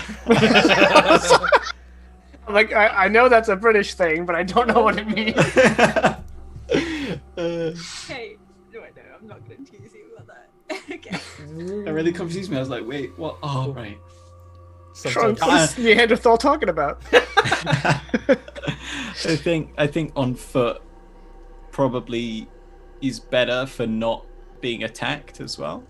Yes. Is Ocean going to come with you? This is a diplomacy mission. Try that again, Zoe. I didn't pick up. She's going with everyone, but she's not doing much. I don't think she's going to be out of action, but She's not leading. yeah. He's walking. Step 2, private. But how, but like with many more steps for how many legs you have. I think by now the legs would have retracted. She's among strangers and doesn't want to alarm anyone anymore. So now it's less steps because long, graceful. Kagoom, kagoom, kagoom. I think she would reach out a hand, and whoever wants to guide Oshun will guide Oshun. It's probably Drea. There we go. I thought so. Yeah. I Tumulus did- would do it if Drea wasn't around, I think. Yeah, he would. But he's also wrong. If I did it, Handkerchief. if Bogdan did, I think she would have back problems by the end of it. You'd have to be reaching real high. She'd have to be reaching real low. You sit on Oshun's shoulder and go left. Okay. you can start moving, following the Needster's little map. It's quite well illustrated, although it does appear that he's doodled on it as well. There's like weird little symbols and little images of, it looks like animals you might see. It's very strange. It looks like the doodles have some kind of meaning, but they just don't make sense to you all. But the map itself is easy enough to follow as you're traveling through. You know, you follow through, at first through areas where the forest has been demolished by the Needster's factory, and then into a much more thick and dense part of the fungal forest. Some areas here would have been used for farmland, but then you very quickly get away from all of that and the sounds of civilization. You just get to the forest, where you know, your passage alerts animals that dash away, and there are little areas where the snow has started to melt and made these little reflecting pools that shine with the color of the aether up above, and stuff like that. It's a very different experience from the travels you've had recently, and also quite a difficult one. I mean, you have to go over rock falls and over massive roots of plants and things like that, and have to be wary of where the ground gets like sludgy and mulchy as well. Oh no. Oh yeah, it's mulchy. Moisture. You can avoid a lot of the moisture. Okay, garments to like keep. Yeah, sure. Shit. You could give You can give Tumulus like a big shirt to leave in. Oshun's big nightshirt. Yeah.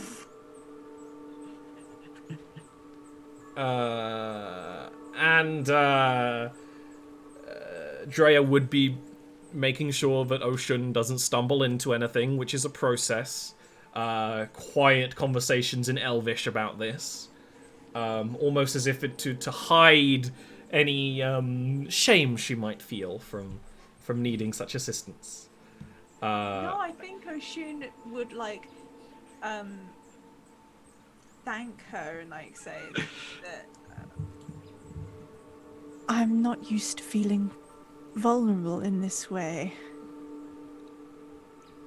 Everyone is vulnerable at certain times, and that is when they reach out to their allies. Thank you for being there for me, Drea. It's around at this time that you reach a small little clearing. Anyone would be able to tell it's a camp, but it is a camp without the modern niceties of camps that you've stayed in beside the road. There's no like metal, you know, like a little kettle on a little spit or anything like, or bedrolls. It's just clearly an area that people have stayed in before, but there's no one there to meet you. Much like the Needster said, there probably wouldn't be. It's also quite a dense space, you know, with the fungal trees kind of looming over. And it's still the cold season. And during the cold season, the trees like hang heavy and low with the weight of snow and just the effect of the cold. So it's a pretty dense and kind of dark area. The only illumination really coming from a little bit of light that comes through the trees, a little bit of light that comes from the trees, and the kind of still embering campfire on the ground. When you say trees, are they trees or are they mushrooms? They are fungal trees, yeah. They are... So they're somewhere in the middle? They're somewhere in the middle. The best way I describe the fungal forest is like some of the areas from Subnautica. It is almost an underwater place, like the way that sometimes they're more like coral, sometimes they are pretty bang on for trees, even with bark, sometimes they're giant mushrooms. There's a wide variety. A lot of them glow or self-illuminate. Some have fruit. But it is like a fungal forest. And if you take a bite out of one, it's full of protein. Yeah. Full of spores. You need to know which parts are safe to eat. It's like an inside-out kiwi. Where I come from, we call that seasoning. That's very true. But seasoning for who? Or for what? Other mushrooms, other types of mushrooms.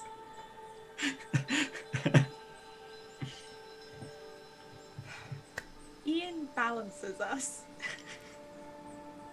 On the way, Bogdan will say, "What do we know about these mushroom elves?" The Needster made a deal for the land that the factory is on. But he feared that this He would like reach into the satchel and pull out the crystal for a moment and then pop it back in. was retaliation of some form. I do not think it is a good creature. The Needster. Tell me this. Woodward. There's very few good creatures down here to begin with. How would this lead us to the Spiderlings? They were last seen shepherded through or by the mushroom elves. It is believed Drea was following a similar lead. Drea? The mushroom elves. Rumors of them date back to the age of Fang, the foremost point in time where much of our culture has originated from. Some of the elves who came down to this place rejected civilization and our culture and turned to the forest. Those that still live now are those descendant and those that have left the city and found them. They're a rumor, at most. An insult. To be called a mushroom elf is to say that you do not believe in greater society and that you do not take a part of it and that you are not worthy of it. But I do believe that they exist, if the Needster has made a deal with them. I do not know if they shepherd the Spiderkin themselves, but if they did travel through the forest, the mushroom elves would likely know. If they do exist, they must have good magic to both manage secrets of their own and secrets of others. I mean, they could be watching us this very moment.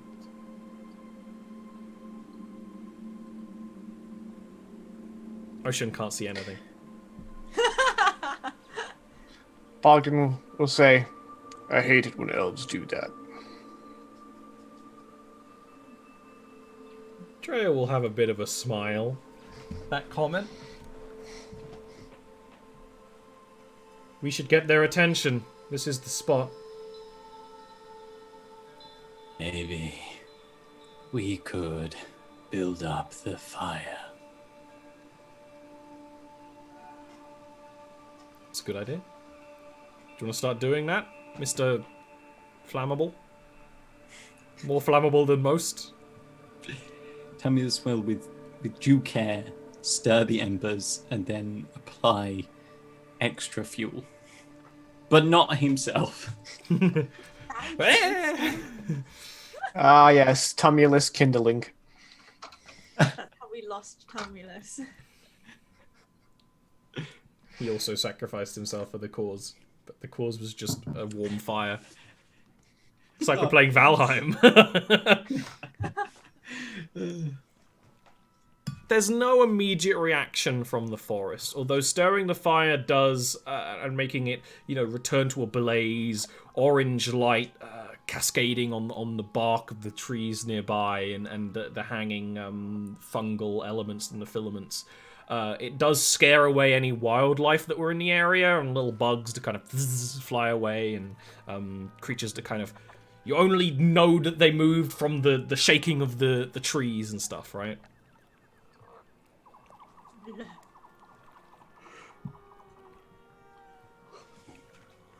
Tell me this will stand like a specific distance away from the fire where he's like getting some heat from it, but not too much heat from it. They could combust.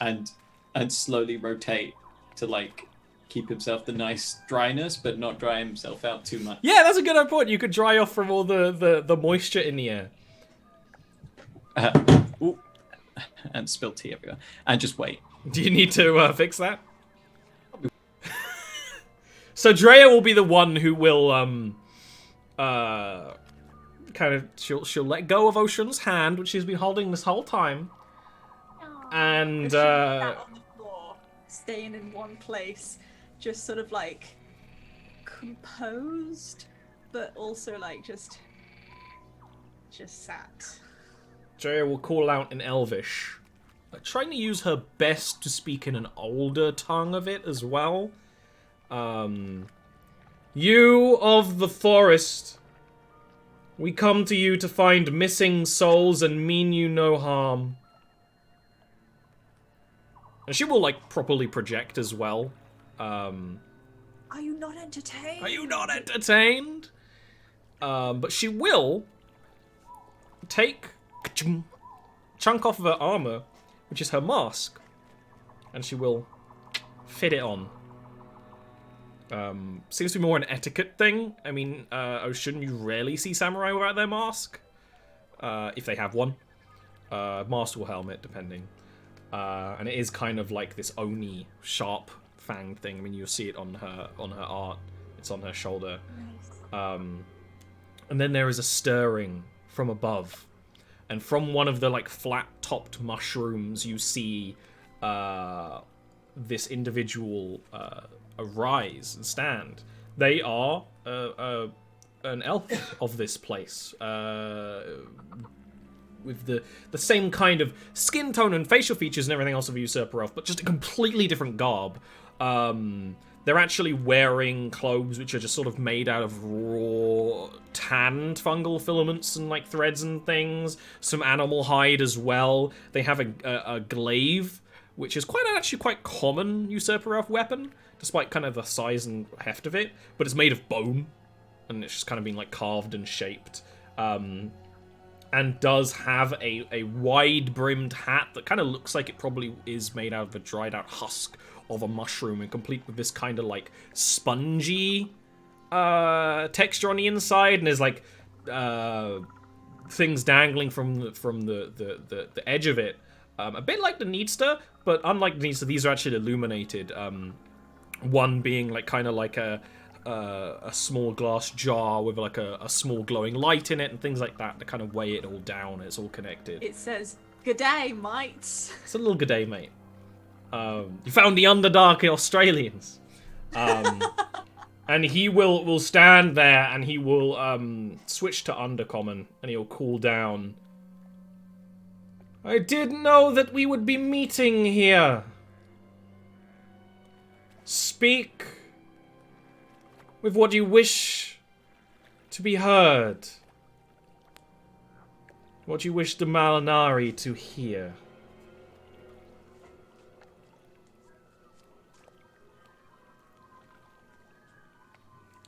Ocean will bring herself to her feet and say,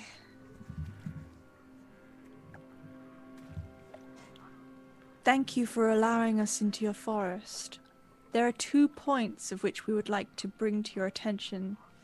The first is that of a factory not too far from here, and its purpose and effect as known by you. The second, a peoples of spiderkin recently disappeared. We would like to know what you know of this and where they may be found, if possible."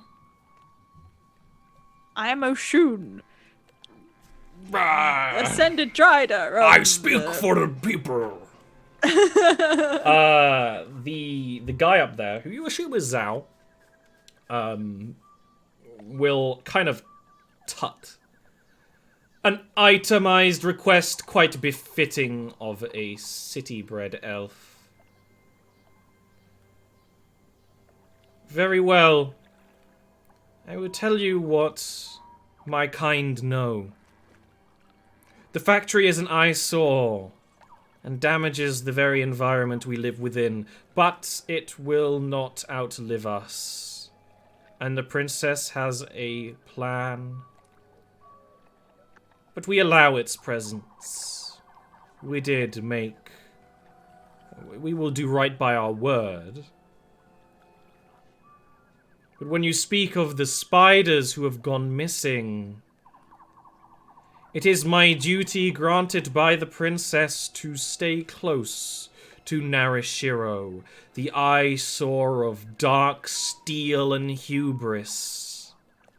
And I did see them leave over and over, led by an ascended elf from your city.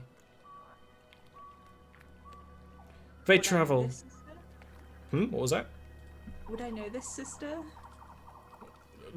Right now, you've been given no detail, so it would be kind of impossible to know.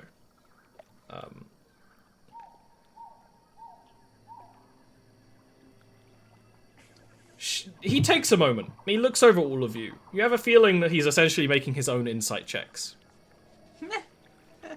I think Bogdan will rise and say, It's pretty good. all this shouting is bound to strain us all.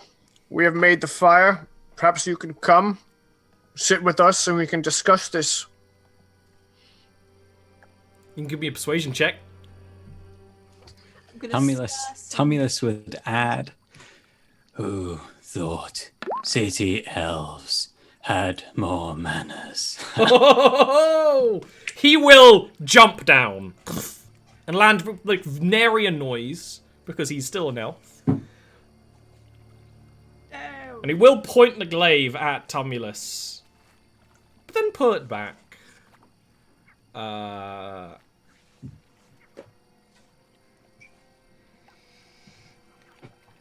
know of where these missing spider souls have gone. Sent to the Fanged Ruins, east of the city.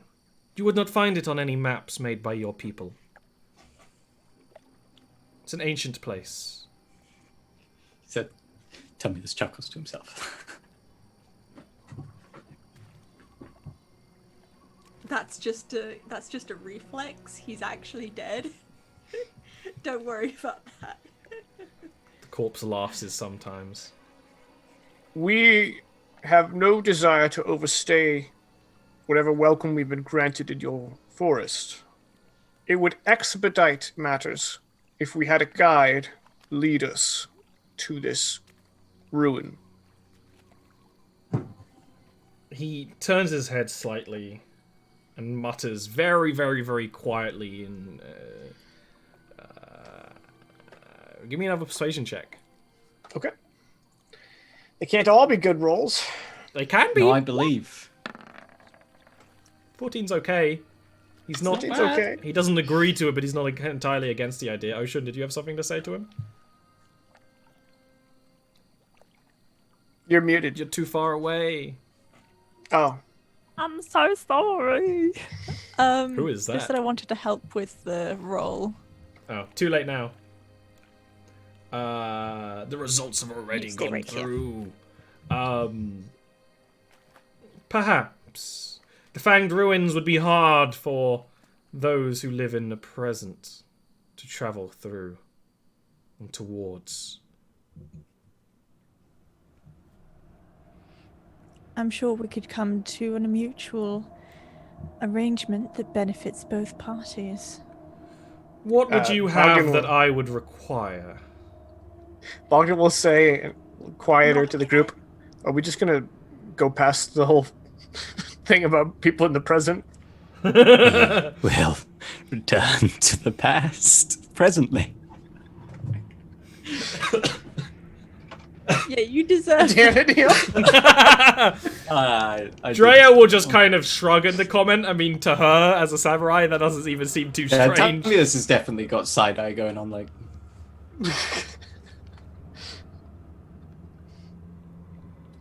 Tumulus would reach into his satchel and produce the crystal. Here we go. Now that is of interest. You would have gone through quite a lot of work to tame the will of the forest in such a way. Our friend was turned to stone. We would appreciate if you could honor their sacrifice. Make me a persuasion check. Can I help? What do you say to help?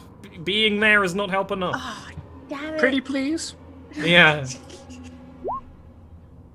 Not too bad with the -1. We'll wear him down yet. Yeah. I could slay you all for what you have done to the forest. But I understand more of the situation than what you have told of me.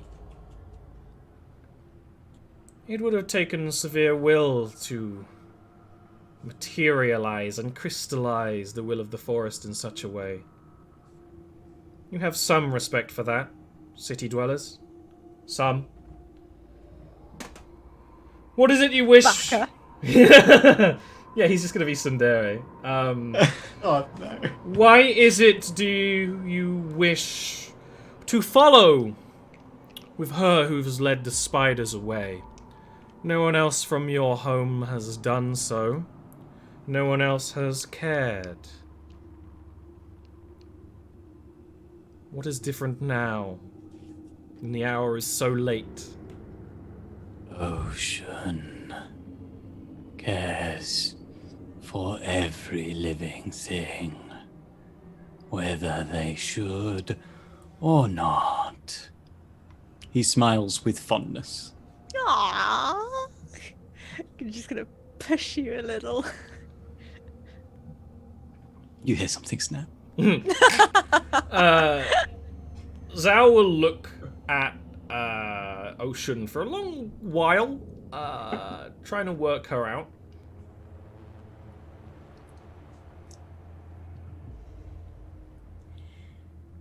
Ocean will look towards where their voice is. I mean, she hasn't put her mask back on, obviously, because of the owies, so it's just Yeah, like, it would hurt. I bet it would have masked the pain, though. why? Why do you do these things, Neil? I Swear to God, if you ever want cookies from me, ever, Oh no! you better cut it out. There's gonna be a baked goods blockade! An embargo. I sense trust. Even the forest trusts you, Ascended. Much like it trusted she who led the spiders away. I will guide you. I will send a message to the princess first, of course, and he will weave his hands together. And it's that same kind of blue glowy magic that most usurper elves can summon. It's from the generations and generations exposed to aether light. It's kind of this blue light energy. It's even the same orbs that are kind of hanging from his hat.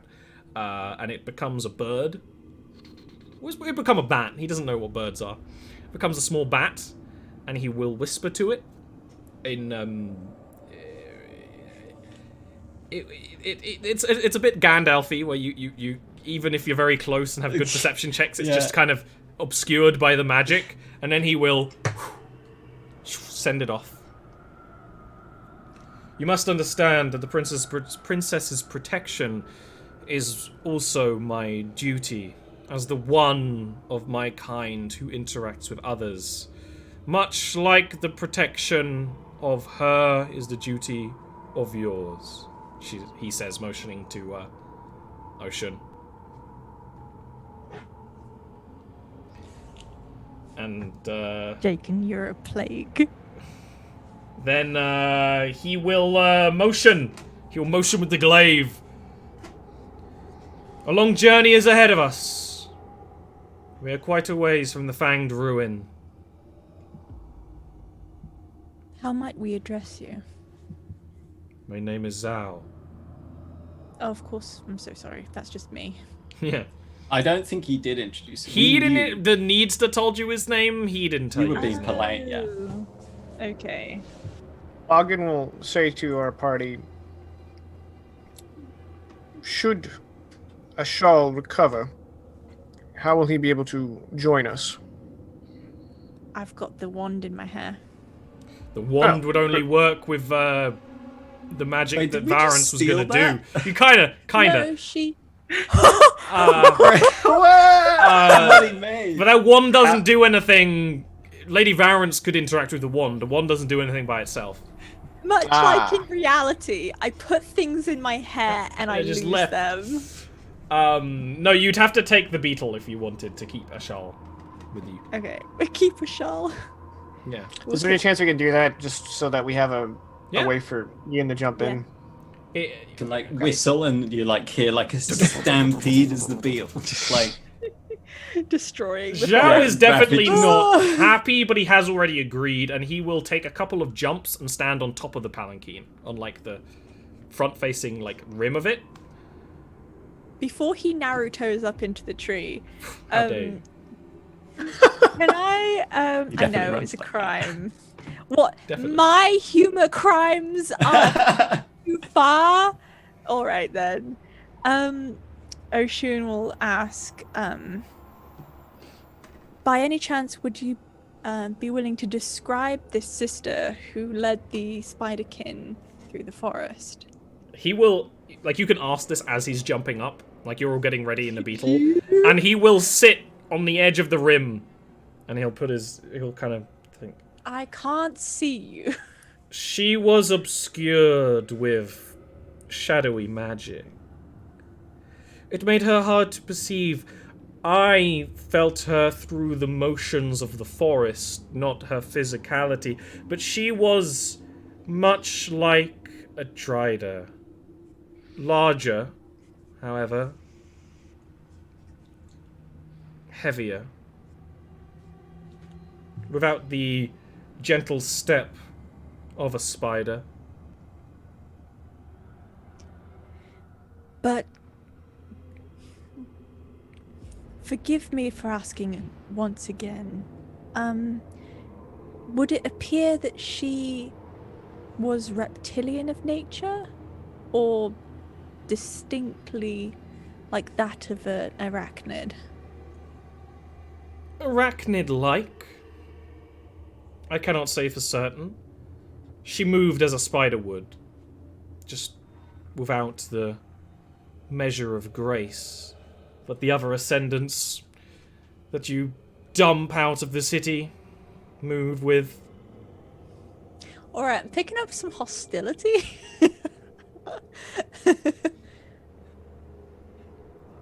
Thank you very much.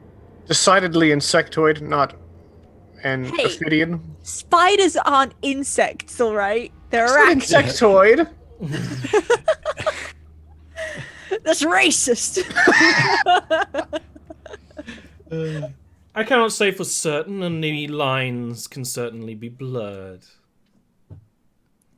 Would someone who is an ascended Drider, but with like power of like shadow and not deception, but sort of shadow magic and stuff, would that ring any bells for You me? can give me a history check or religion check.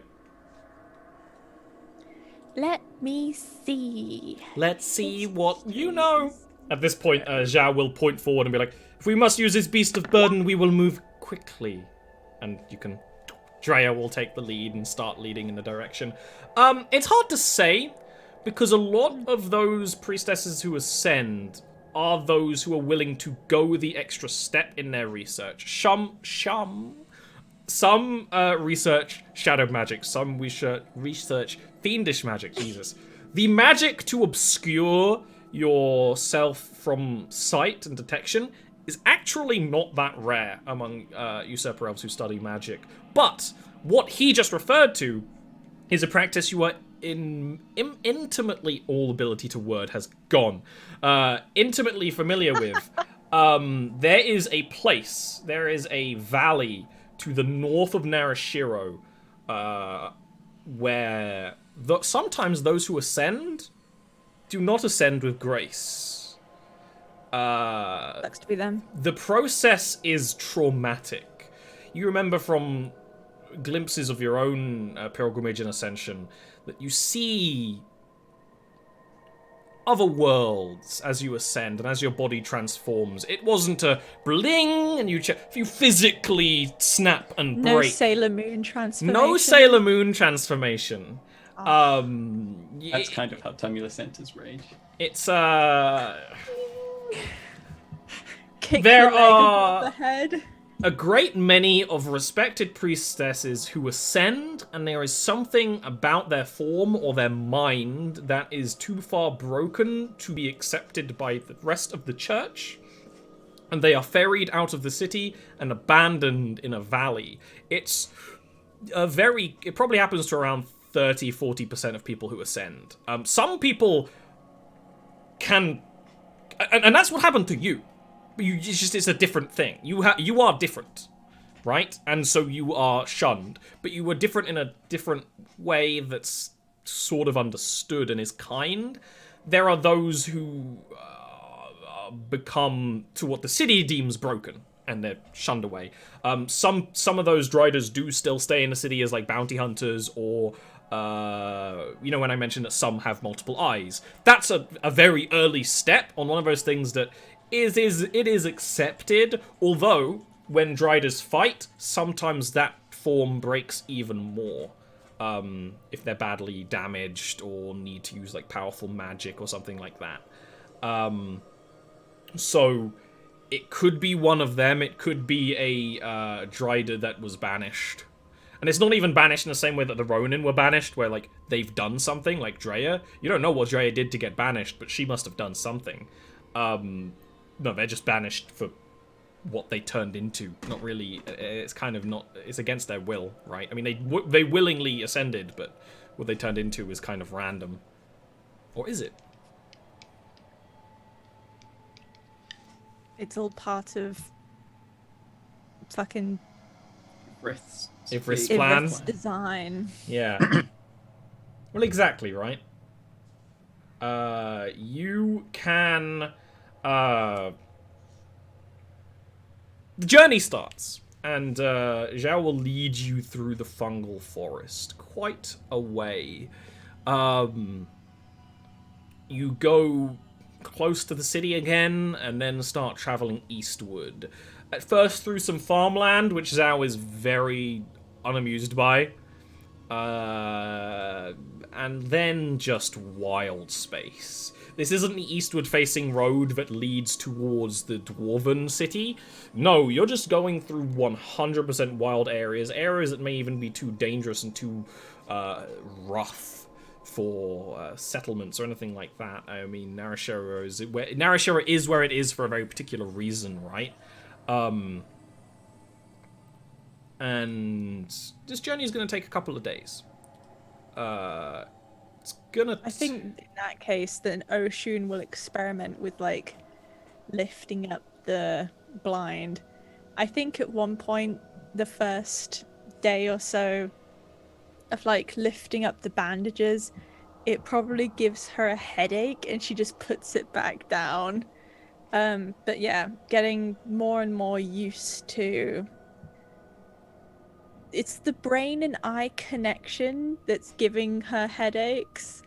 It's like, this is so entirely different that, yeah, getting used to seeing and stuff. Yeah. Anything else anyone else would like to do during the journey? I don't know how much time we have, but I think Bogdan would like to talk to Drea, maybe learn some more about these banished samurai. Sure. You're happy to talk. She's usually sitting on... So the beetle has a saddle made of chitin that she is sitting upon. while she's leading the thing, and you can talk to her while she's leading.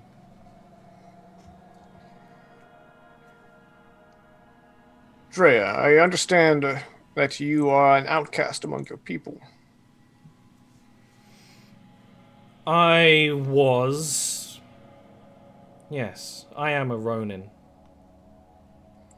I see. What does that mean? When you become a samurai, when you make your oaths to Narashiro and to your masters. Both. And you are expected to serve both. If you fail in those duties, well, if you turn against those duties, then you are banished. You become a Ronin. It's one of those things where you could tell it's slightly difficult for her to talk about, and she will even do that thing of shifting when she's moving. Some years ago, the last shogun, the Mad Priestess, forgave the sins of all Ronin, provided that they returned to serving the state as soldiers in the war against the surface. So banished I am no longer, but serving the city as a blind soldier was not befitting of me. How many Ronin share your sentiment? The majority. Some would jump at the chance for forgiveness. Many were sent to the surface as scouts. I do not know how many returned. I even know that some Ronin are recovered to such an extent that they are now leading armies and have all their sins forgiven twicefold. A capable warrior such as yourself, what would drive you to return? To return to serving the Narashiro? Or perhaps another master? Are you thinking of amassing an army, Prince? Daily. But even in Abu Na, we have heard of the skill of the samurai, and I wouldn't mind seeking some Ronin out for a personal entourage in the future. Perhaps when my studies are done, I have little purpose for coin immediately. But oh, how the ages change. I believe once this mystery is solved, I will be returning to the House of Mori. She will glance, not subtly at all, because she kind of has to lean around the chair and just look at Tumulus. There are further studies on the soul that I would wish to do with my sisters. Of course, Dre. I have no intention of driving you from your path. I simply wish to understand the Ronin mind. We are all different. But yet you have the majority of you have chosen to remain in exile, which means there is some common bond, a distaste for the current affairs of Narashiro, perhaps? Very few samurai swear an oath to fight a war and slay hundreds. Very few. Some will fight this war out of devotion for the usurper queen. Some out of devotion to their masters. Some will swear new oaths, and some had always sworn their oaths with the military. I swore an oath to the soul and death and its continued study. Only when I master such a thing can I worry about any other master. Other masters would only hold me back. I understand completely. Well, thank you, Drea. I hope you find the mastery you seek. It is a challenging thing to wield death. With anything more than a chaotic blow.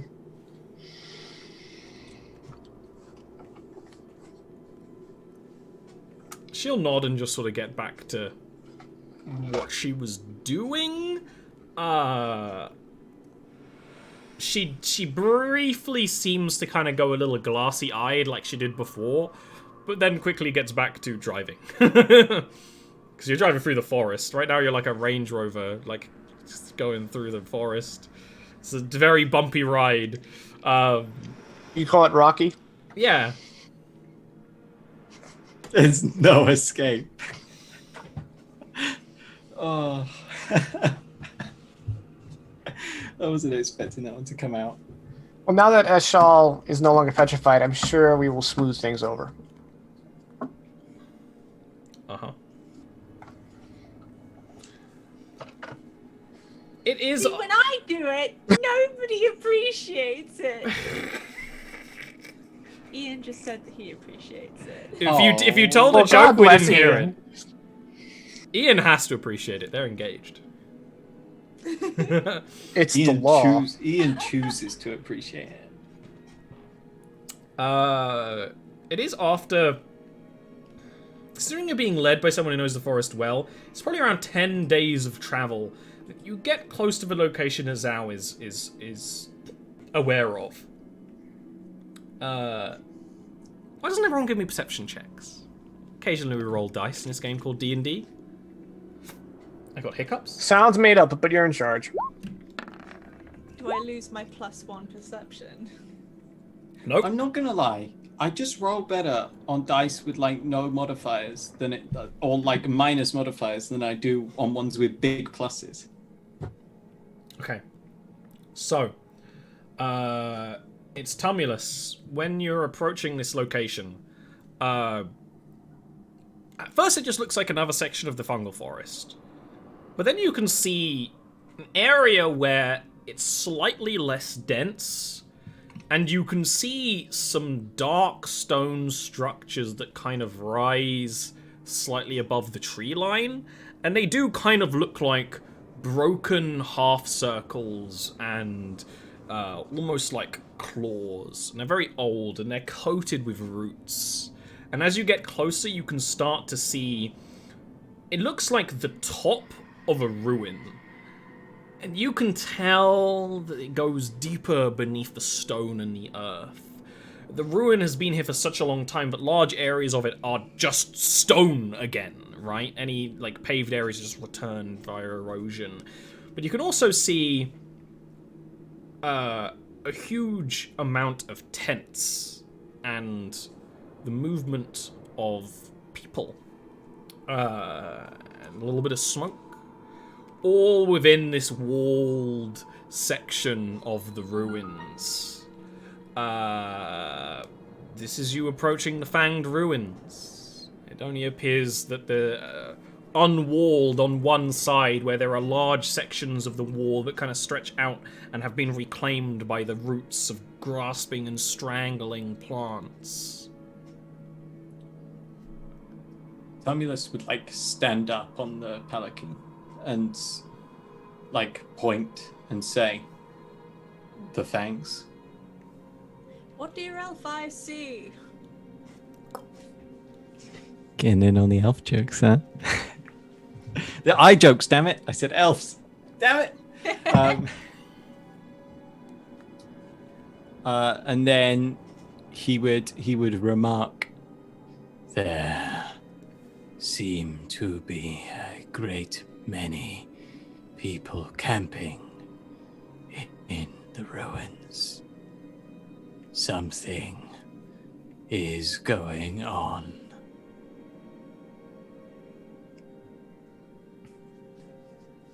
I concur, Tumulus. I believe there's more going on here than we have been led to believe. More that meets the eye. At this point, there is a kind of slight thunk on the front of the palanquin from Xiao jumping down. I have done what you ask, and now I will take my leave. For if the inhabitants of this place are unwelcoming, I want nothing in the part of the hostilities. That's fair. Our appreciations, though. Perhaps we may meet again. And he's gonna... Safe journeys.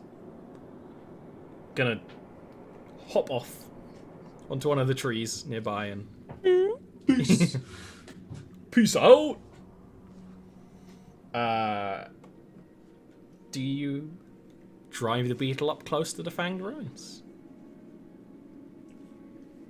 I think we can like tie the reins to a branch somewhere safe. Get pretty close, but not too close. Yeah, I think caution may be called for. We don't know what we're walking into. You don't. Are these refugees? Is this a cult? Do they like to eat dwarves? You know? You don't know! Questions you do every time. Who doesn't like to eat dwarves? Well, hang on. Consensually. Yeah, as we've gone over, the cannibalism's okay if it's consensual and kind of sexy. Why is it that every D&D group has a discussion on cannibalism? You should have checked out the first campaign we ever streamed. Long, lengthy discussions about whether it was okay to eat goblin. We did eat goblin. They did eat Some goblin, of but us. where was it Some of okay? us. It wasn't sexy. I'll tell you that. It wasn't. It's like they're very gamey, like fox. Like fox? Yeah. Yeah. Never had fox. The discussion of Neither can have we I. eat this has come up a lot in D, and it's usually Neil. It's usually Neil who asks, Can we eat this? this? I explore the world through my mouth. Like a baby. Baby. Okay. You can get off of the Palanquin, tie up the beetle. You are in an area where it can feed on the morning dew, and you can start to approach the Fanged Ruins. The structures, the kind of arcing structures, are much bigger now that you're getting closer to them. There's even an archway at the front area of this ruin as you get closer. And also all these other tattered and ruined pillars and fallen walls. It's strangely flat and also cluttered, and there's also no one camping outside. They're all inside the walls. Let us hope this does not happen. If we are attacked, I cannot move as fast as you. He like glances at your short legs. At least as fast as Ocean.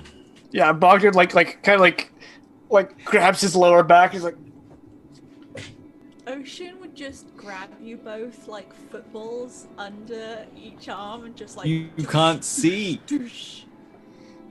Is that canon? No. no, we're saying in the event of In evacuation. the event of evacuation. Yes. Event of evacuation. In an emergency, please. In event of emergency, down to the local Ocean. Can everyone Scoop please the give me slogan. perception checks? Oh, We're like having this conversation. There's like just 3 baby spiderkin just there like. Oh wow. You are. Why is Tumulus the most perceptive person? He's dead. You're having this conversation, you're talking about backup plans, and you feel something that you felt a couple of weeks ago, Tumulus. A slow, almost pleasant warmth. Below you. Following you. I've wet myself. that's what I thought. Everyone do perception checks to see if you've pissed yourselves. Yeah. Like you're waking up from a dream. And you're like, oh. The warmth is following behind you, and you turn and you see the stone glowing with heat. As if something very large and very hot is following you underground. Tumulus would loudly proclaim shit. the fuck? And then Hot boy alert.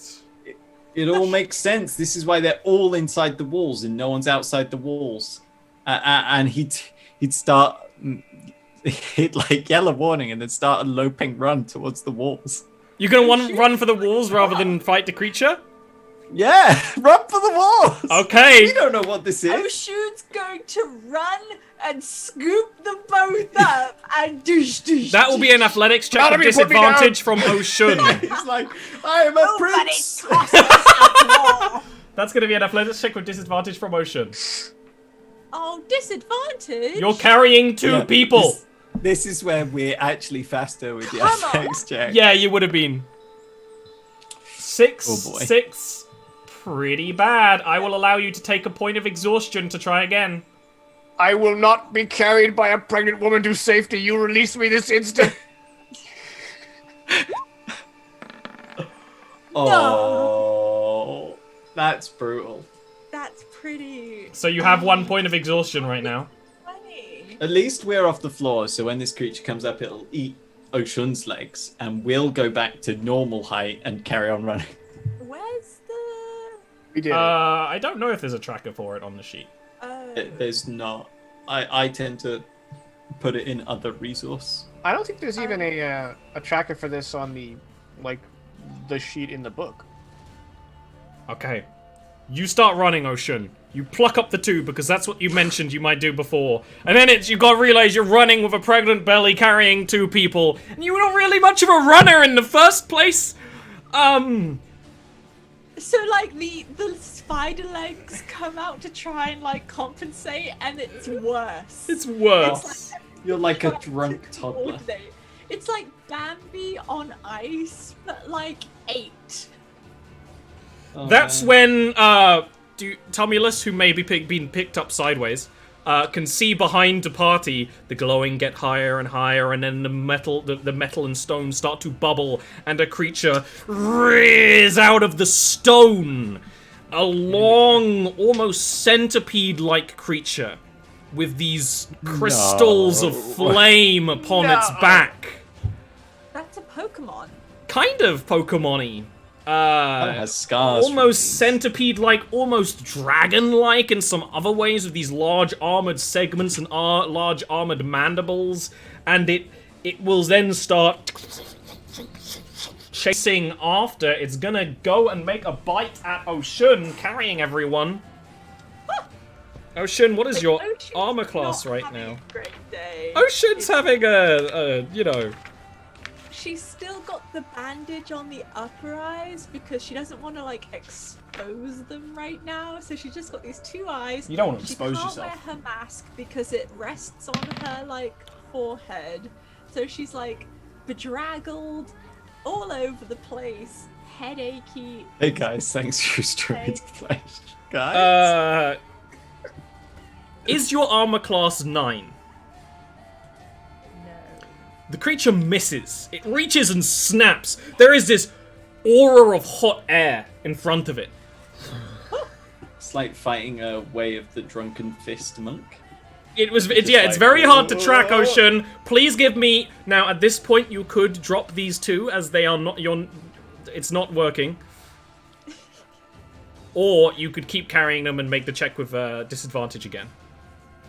Can I cast the Mold Earth cantrip to make the centipede lose its footing by, Sure. separating the dirt beneath its legs? I'll make a dexterity check for it. What's your spell save DC? 12. It gets a 17.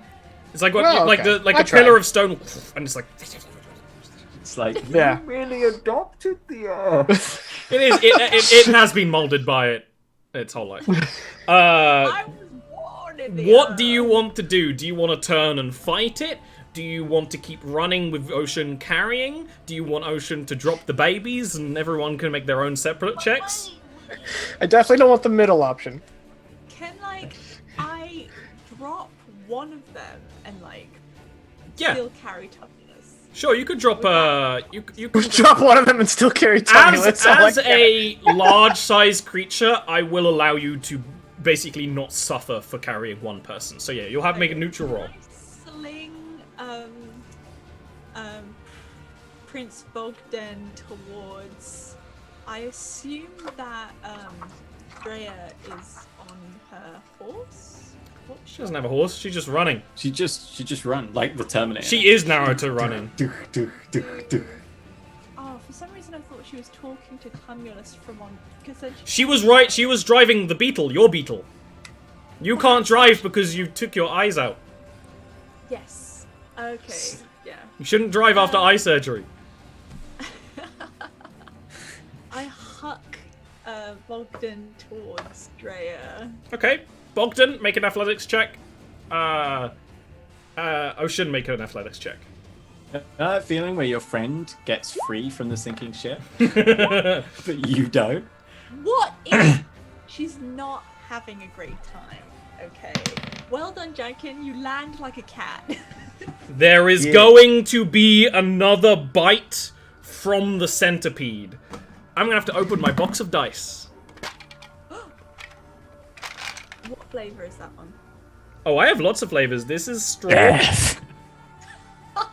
Can I get weird? Yeah, we can always get weird. What's up? All right, so This been session's there already already been tonight. pretty weird. Let's be honest.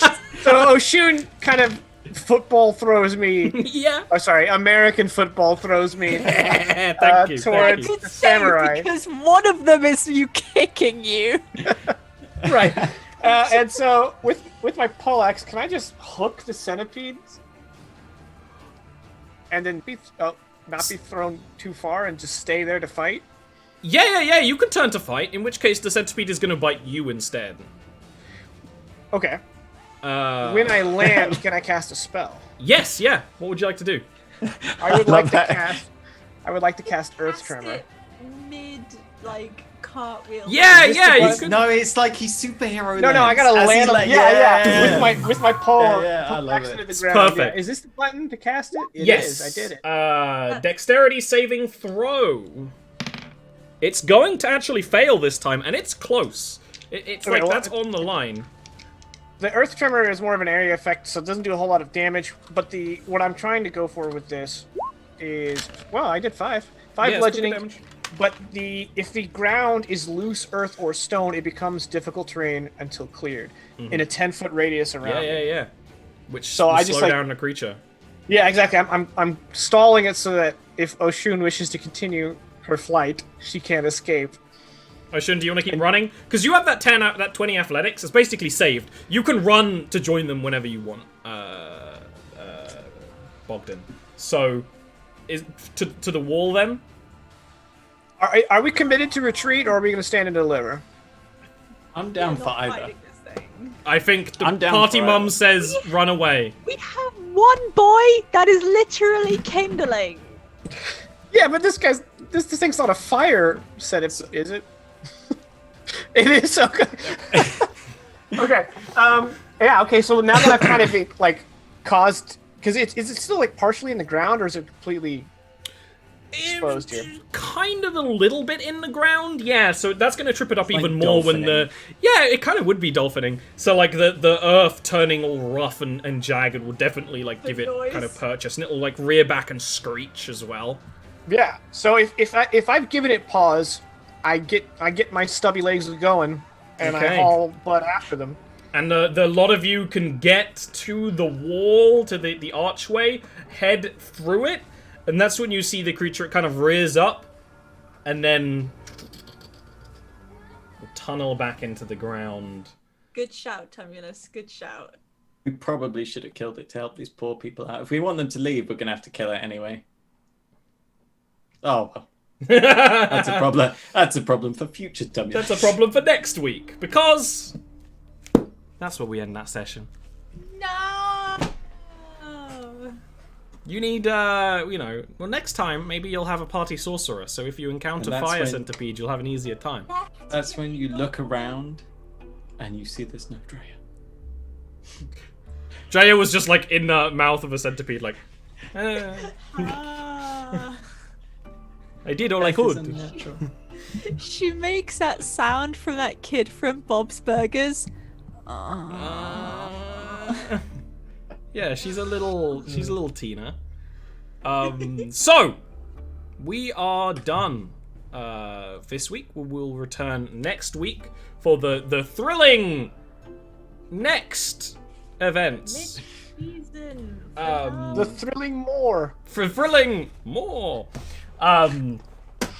Of course, this show is supported by Patreon. You can check that out. There's also the Discord links. There's also drinks that I nearly knocked over. And all of that. Please join the Discord to discuss things if you're new. And all the rest is on YouTube if you've missed anything. Or you want to catch up on the other shows that have affected the living world of Jarviskjir. But first, before we go, why don't we hear from Jacob? What's up? What do you got to sell? Yeah, thanks. Every Sunday I stream role-playing games at 6 Central North American, and we are currently playing a system called Alternity, which is a D20 sci-fi system. We're really deep in the campaign. I think we're on session 32. We didn't play last week because of a last-minute cancellation. But you can find my Twitch right there in the chat, and for those just listening, it's twitch.tv/JakeandZol.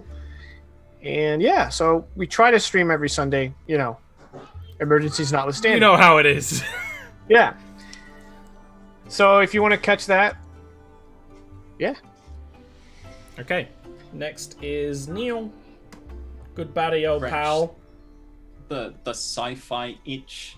Hey, you can also find me. I don't stream. I just like to play D&D. So you can find me playing D&D Pathfinder. It's not D&D. But like it is. It's just D&D. It is, but it isn't. It's D&D, but with more spreadsheets and wikis. Yes. Which means that martial classes are good. That's true. Spellcasters. The sacrifices. Spellcasters are kind of even better. Yeah. Yeah. It's a weird one. But you can find me there, where I'm currently playing a Kitsune Foxboy. But he's in his 40s, and it's not what you think. Is that why you brought up eating fox earlier?